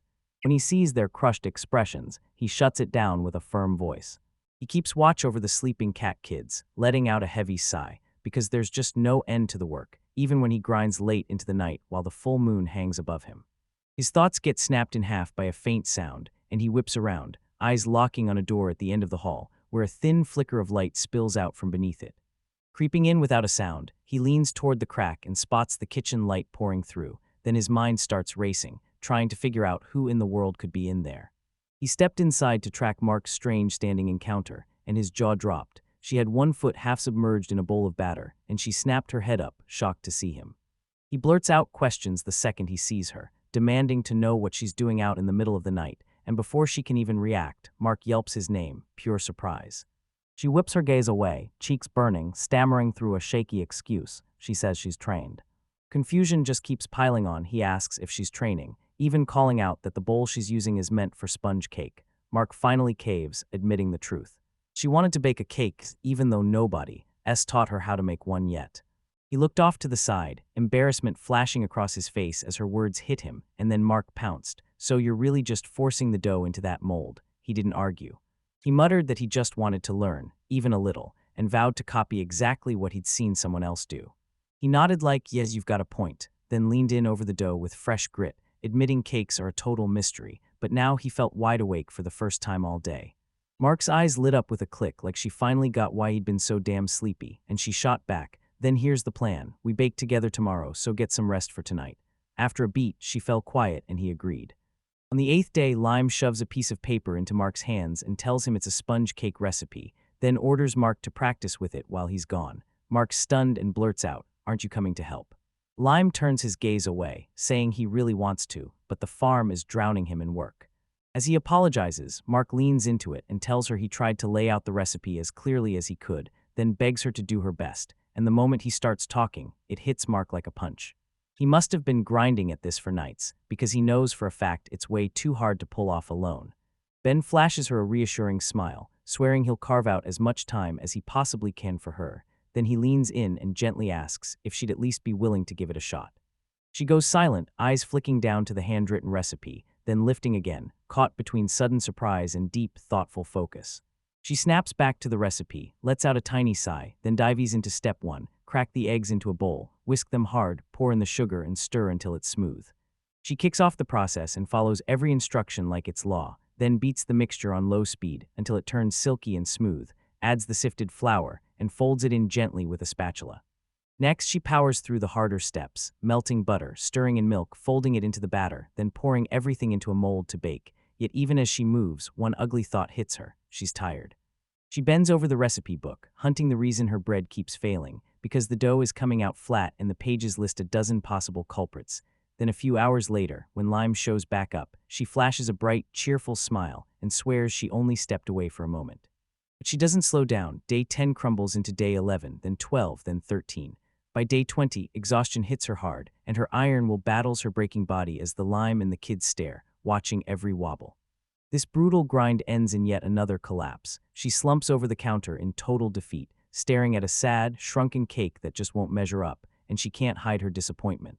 It's nowhere near the masterpiece she was chasing. He tries to steady the moment, urging her to calm down and insisting this is way better than her first tries. Then she snaps on him, fires back that she wants to know what he thinks he's saying, and straight up blames it all on him. She keeps blasting him off, waving the recipe book like a weapon, then hits him with it. He bragged he could cook only while watching her, but he never even stayed long enough to try. You can't cook something perfect just by scribbling the steps, she snaps and finishes by calling him a total fool. Surprise hits hard. Mark stands there, hunched tight with pure frustration, until Rio and Millie, the cat children, pop in from the side and snap Lime to attention. This island is his home, and even more than that, he belongs to Sadia. Her face tightens the second they speak, and she snaps around toward the face Lime, eyes blazing like a fresh spark. If you're already treating him like property and calling it enough, she fires back, then his very first job is doing what my brother needs. Lime shoots down the intense demand with a cool, steady denial, telling her she's dead wrong, and Mark can't hide how stunned he is by the answer. Just as she tries to catch his words, a fresh voice slams in. Her brother, Sadia, is here, saying he came to look into the troubling situation. Mark freezes in disbelief, while Lime calmly drives the truth home. Under the island's laws, the residents are treated as the Lord's property. Then he turns to the group, voice steady and sharp. Sadia tells them the island lives because everyone busted their back, and he makes it personal. Lime runs the farm. He drives the point home. Without the islanders, they wouldn't even have bread on the table, and he makes sure Lime gets it, of all people. He locks eyes with his sister, and her gaze hardens the second he stares her down. Then he slams Mark with clear orders. Retract what she said and apologize to Lime. No excuses. He ends it with a razor-sharp rebuke, telling her straight up that her attitude is totally unworthy of an apprentice. Mark freezes in the blast of her sharp reprimand, unable to get a word out, her eyes blazing with frustration and shame as she clenches her teeth, while Lime watches, worry flickering across his face, then starts to rush into an explanation that he just doesn't have time. Mark snaps at Sadia, and her frustration spills out loud as she calls him a pushover for letting Lime stomp all over him, then asks if her aunt ever taught him to put himself first. Before Sadia can catch his breath, she blurts his name, Mark, and smacks him hard across the face, freezing Lime, Rio, and Millie in stunned silence. That brutal slap cracks through the air. Mark's fury instantly flips into raw shock, and she barely whispers, "Brother." Sadia stays frozen with his head down, face unreadable. When they finally start to back away, Lime murmurs a soft apology, admitting he never meant for it to spiral this far. He watches them leave, worry crawling across his face. Lyman insists they have to bring Mark back, tries to wave it off saying he's fine, but Sadia snaps back hard and shuts him down. No. Keisha makes it crystal clear. He's the one who's walking out, because Mark just needs a moment to cool off. Then he whips around and storms away, leaving Lime, Rio, and Millie standing there. Night crashes down, and a simple meal waits on the table inside the hushed, moonlit house. All three dig in silence, and the usual dinner chatter dies out, replaced by a suffocating quiet. Rio shatters the silence, whispering Mark's name like it hurts, and admits the house feels painfully boring without him. Lime can only nod, staring at how unnaturally quiet everything's gotten, while Millie keeps eating, but her face sags with disappointment. He sinks into silence at the dinner table while the kids sit there too, and the whole room feels heavy with dread. Millie clocks that Sadia looks furious, and Rio chimes in that Sadia's already killed his appetite, convinced Sadia won't say a word to him now. He shatters the silence, then slams his chair back, springs to his feet, and tells the kids to stay put while he storms off to find Sadia, and Millie quietly gives a knowing nod. Outside, the wind howls through the trees as the sky darkens and the night closes in. Lantern in hand, he strides into the twilight, replaying that argument like a fresh wound, and then it hits him. They'd never gone at each other with this kind of fury before. He presses on with his search, and his mind keeps snapping back to Mark and Sadia. He's convinced Mark said those words in rage, but he still clings to one hope. Sadia isn't crushed by what happened. Elsewhere, Mark slumps on the ground by herself, shoulders crumpled with pure defeat. Her face tightens, determination snaps into place, and the sorrow gets pushed out for good. With her back to him, she stayed silent as Lime stepped in, telling her they should head home for dinner and that everyone was worried, but Mars snapped back cold and dismissive. So what? He skidded to a stop a little ahead of her, yelling her name again, and Lime shot back that her training for the day was already over. Plus, he'd clocked something off ever since things went sideways, so he demanded to know what was wrong, and that question snapped a shocked look onto her face. Later, she was hunched over on the ground while Lime crouched beside her. He pressed the question gently, demanding to know why she'd suddenly decided to start whipping up sweets, because she looked like she was racing against something no one could see. His question hit like a bell, and Mark snapped his gaze up, eyes widening as it all clicked for her. "So that's why you're suddenly rushing," he thought, and all she could squeeze out was a quiet, confused, "Huh." Lime and Mark sit side by side on the sand while the waves lap the shore, a tiny lantern glowing softly beside them. Then, after a beat of silence, Mark snaps and asks why. It drags him back to what she'd said earlier, her eyes shut tight, like she was reciting a line she'd memorized just to fit in and be liked by other girls. Lime stays silent, his face giving away nothing. She swallows her need to doubt and accepts the explanation, because if that were the only reason, she wouldn't have pushed so hard. Then he reminds her how shattered she looked after Sadia's anger flared, and that tiny detail hooks Markovgard's attention. In the quiet, she can't help but wonder if her real motive is tangled up with Sadia. He keeps pushing, demanding what she'd do if the truth hit, warning her she might be helpless to fix it. Then, with a heavy heart, he finally confesses everything. He can't bear the thought of her leaving, and he's terrified she'll clash with Sadia. Her face melts into something tender as her thoughts slip straight back to childhood. Bam. a grand sprawling estate flashes in her mind, and she tells me how her whole family spent every summer there at Sadia's place, packed with the experiences that shaped who she became. Memory snaps into focus. There's a younger Mark, watching Sadia face off at chess with his mother, while Mark remembers playing there with her brother too, and how Sadia was always lightning smart, winning at every game, and it hits her just how much she truly learned from him back then. A string of her happiest memories hits her like a wave, Sadia teaching her to fish, guiding her hands with that tiny knife, and gifting her a handmade slingshot. She admits she followed him everywhere, because he was the one person she looked up to most in the entire world. Then the warm glow snaps off the moment. She starts talking about one specific summer. She keeps talking, still buzzing with pure joy, tearing through the woods near the estate, and even when Sadia races after her shouting her name and yelling that it's dangerous, she ignores him completely. Carelessness detonated into disaster. She slipped on the jagged, uneven ground, then crashed down a steep, rocky embankment, and from the top, Sadia could only shout her name in pure terror. Without a second thought, he ripped onto the cliffside, shouting that he was coming to save her, but the treacherous rock crumbled under his feet. He stumbled, tore his grip loose, and crashed down to the bottom beside her, slamming his leg in the fall. Mark screamed in alarm. He tried to calm her down, promising that help would come, but as the hours dragged on and night swallowed the sky, their hopes crumbled, until they were stuck spending the night at the cliff's base, with a frightened silence begging for answers about what would happen next. Even with his own mess to deal with, Sadia still slipped her a tiny piece of food, then her stomach growled like a storm. She was starving, and the moment she stared at that offering, her face tightened as her thoughts clicked into place. Mark languid bit into the food Sadia handed her, and froze as the flavor hit him, brutally salty, weirdly tough, nothing like she'd ever tasted before. Sadia then said it was an emergency ration, the kind adventurers always keep on them. As she chewed, a wild, mysterious surge snapped back into her body, and even though the taste felt strange, it somehow healed her strength completely. Every single taste hits her like a lightning bolt, and suddenly she's back as a little kid, frozen with fear, while her brother, still just a boy, holds her close and stays with her all night. Even now, she remembers every detail like it's burning into her brain. He had to be scared too, but he didn't run. He stayed right there until help finally showed up the next morning.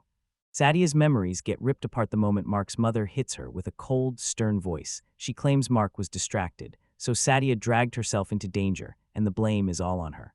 Mark jerks his head up, stunned, and protests the accusation.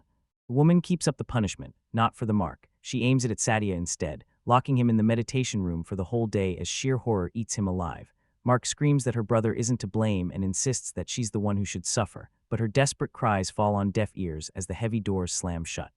Later, out in the open, a crushed Mark finally blurts out to Lime that the day of the incident was also her brother's birthday, leaving Lime staring back at her, totally stunned by the bombshell. But he stares at her, face heavy with sorrow, and suddenly everything clicks. Turns out the celebration got shut down because of what happened, and because of her. Through tears, she clutched Mark and sobbed her confession. Her brother had saved her, but he'd taken the blame for what she'd done, because if he'd told the truth, she would have been in way deeper trouble. Still, Sadia insisted it was his fault, and she could only sit there in silence as she watched his birthday get destroyed. As time dragged on, her brother finally climbed into the royal family, and suddenly seeing him became rare. Through it all, Mark couldn't shake the same thought. She had to find a way to apologize and repay his kindness. Her face hardened with resolve, because she knew if she left to study, she'd be gone for years, and her brother's birthday was only a little over a month away, so the clock was already screaming. She spun toward Lime and told him, straight up, that this was why she chose to study under him. Her brother's letter raved about how unbelievably delicious Lime's sweets were. Lime's eyes widened in shock, and he blurted out the same question. Was that really the whole reason, when her studies abroad were supposed to kick off in just 2 months? The moment her words hit, everything clicked into place, and it all made sense. She wasn't asking for nothing. She wanted to throw her brother a birthday party to make up for the one she crushed long ago. Mark shut his eyes and looked away, admitting the reason was pathetic, and that she should have been straight with him from the start. All she'd done was light a fresh fuse under her brother again. Then Lime jolted upright, snapping to his feet and startling her with that sudden burst of motion. He stared down at her, jaw set and eyes blazing with determination. If that was her dream, he wasn't letting it die. He demanded they do something right now, bake sweets together and throw a birthday party for her brother. Mark looked up, and hope lit up her eyes like a spark catching fire. Her face hardened with pure resolve. Lime leaned in and softly asked if she really wanted to walk away from Sadia and leave things as they were. She nodded, saying yes, she'd give it a shot, fully convinced she could pull it off. Then Lime grinned and offered to help, so they could take the chance together. Even though she was dead set on it, the kitchen turned into chaos. She kept fumbling the ingredients left and right, and Lime just stood there watching with a tiny smile thinking, she really hasn't changed. Mark tried to keep his cool, but his flustered question slipped out. Was Lime actually serious about pulling this off? Then it hit him. They had only 10 days left. 21 days into training, the real challenge started staring them down, loud and unavoidable. Lime paced and weighed the stakes, knowing that even the most elaborate dessert meant nothing if it fell flat, and Sadia. Sadia lived for the finest sweets. He stared at their sad, simple biscuits, still rough, still not ready to serve. And right beside him, Mark looked completely wrung out from sheer nonstop effort. A spark lit up in his mind. He whirled on Mark, grinning with purpose, and told him that for Sadia, this wasn't just a plan, it was a memory to be felt. He said they'd recreate the exact taste from that memory for him, and even though Mark was exhausted, he could only stare back, utterly lost. He snapped his plan into place. He'd take care of everything else so she could focus only on the cookies, but he warned her straight up that the cookies alone wouldn't cut it. Then he leaned in and told her to remember that one moment, the cookies Sadia gave her when they tumbled off the cliff.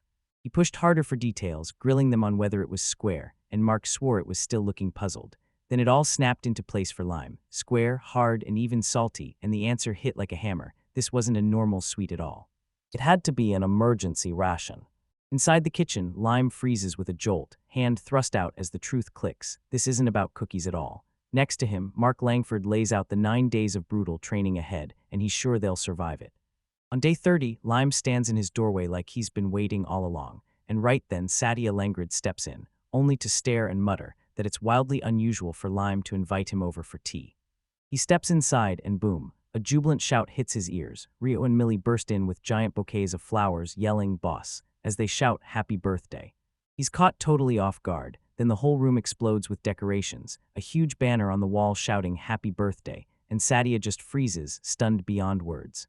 Mark's the first one to talk. She calls him brother and rushes out an apology for what happened with the tea, owning up that she was wrong, then tells him she's already fixed things with Lash. Then they hand Sadia a plate of plain galettes, calling them a long overdue apology for messing up his birthday back when they were kids. Boom, nostalgia hits hard as Sadia spots those simple crackers, and Mark softly urges him to take a bite. Tries to dig up the memory, and then it hits. This was the day he tumbled off that cliff. As everything comes rushing back, Mark explains it clearly. While she baked the galettes, Lime handled the whole feast, laid out across the table. Sadia stares in shock, because he'd completely blanked on all of it.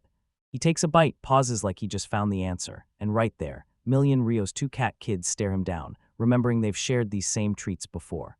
Sadia nods at their memory, gives in to the moment, and suddenly tears spill as he looks up and tells Mark, "Thank you," because he realizes she made all of this just for him. Gratitude drifts over them with a warm, satisfied smile. Then Lime pops in to congratulate Mark, but she's so choked up and embarrassed that she immediately buries her face in her hands. She whips around to the others the moment the mood flips, and Mark blurts out that her birthday isn't today, it's next month, like the timing just clicked into place. The truth smashes into her and she chokes up, crying in pure anguish, horrified she mixed up their birthdays, then begs for forgiveness with a heartfelt, sincere apology. Sadia steps in and soothes the shaken Mark, telling her everything's okay, and that it's not just what happened. It's that she finally owned up to her past immaturity and tried, for real, to make things right with him. He admits that her effort hits him harder than anything else. Once the worry fades, he brightens instantly and tells everyone to dig into the meal she made, and the whole group crowds the table to eat together. Then March's departure day finally hit, right from the ship's deck as it shoved off from the shore. She whips her hand in the air, screams her goodbyes, thanks Lime for everything he's done, promises she'll be back, and yells at him to take care. As they watched the ship shrink into the horizon, Sadia snapped his question to Lime about Mark's skills. Lime paused, remembering just how brutally hard Mark had trained, and realized she held a power called good growth. He tells Lime that good growth doesn't just help, it doubles how much any skills people use on her will hit, and that blows the full depth of Mark's resolve wide open. It also means his own ban on Lai's skill suddenly hits twice as hard. Sadia takes in the revelation, and the serious look on his face says everything. He took in that revelation and realized with a jolt just how clumsy Mark could be. Then Lime beside him went into overdrive, her mind sprinting through every terrifying implication. He started scrambling through the numbers like his life depended on it. If his skill stacked with solid growth, the speed would explode to 6 times. And then he couldn't stop wondering, what kind of monster multiplier would Mark become with that ability? Still, a cold worry slipped in as he wondered, if Lime could even make it past the border. As they clung to the departing vessel, they glanced back at Mark on the dock. She flashed a cheerful wave, promising they'd be okay and praising the sheer grit she showed when it mattered most. Then she told them to trust her. Turning to Lime, Sadia added that he'd heard something from Mark. Then he spilled what Mark had warned him about, and it turned out Lime was just as wild. She claimed she'd trained him not only to fire a slingshot, but to rig traps and even light firecrackers like it was a game. As they drifted away, Sadia admitted he felt sick with shame, then begged Lime to drop a few hilarious stories from that chaotic time.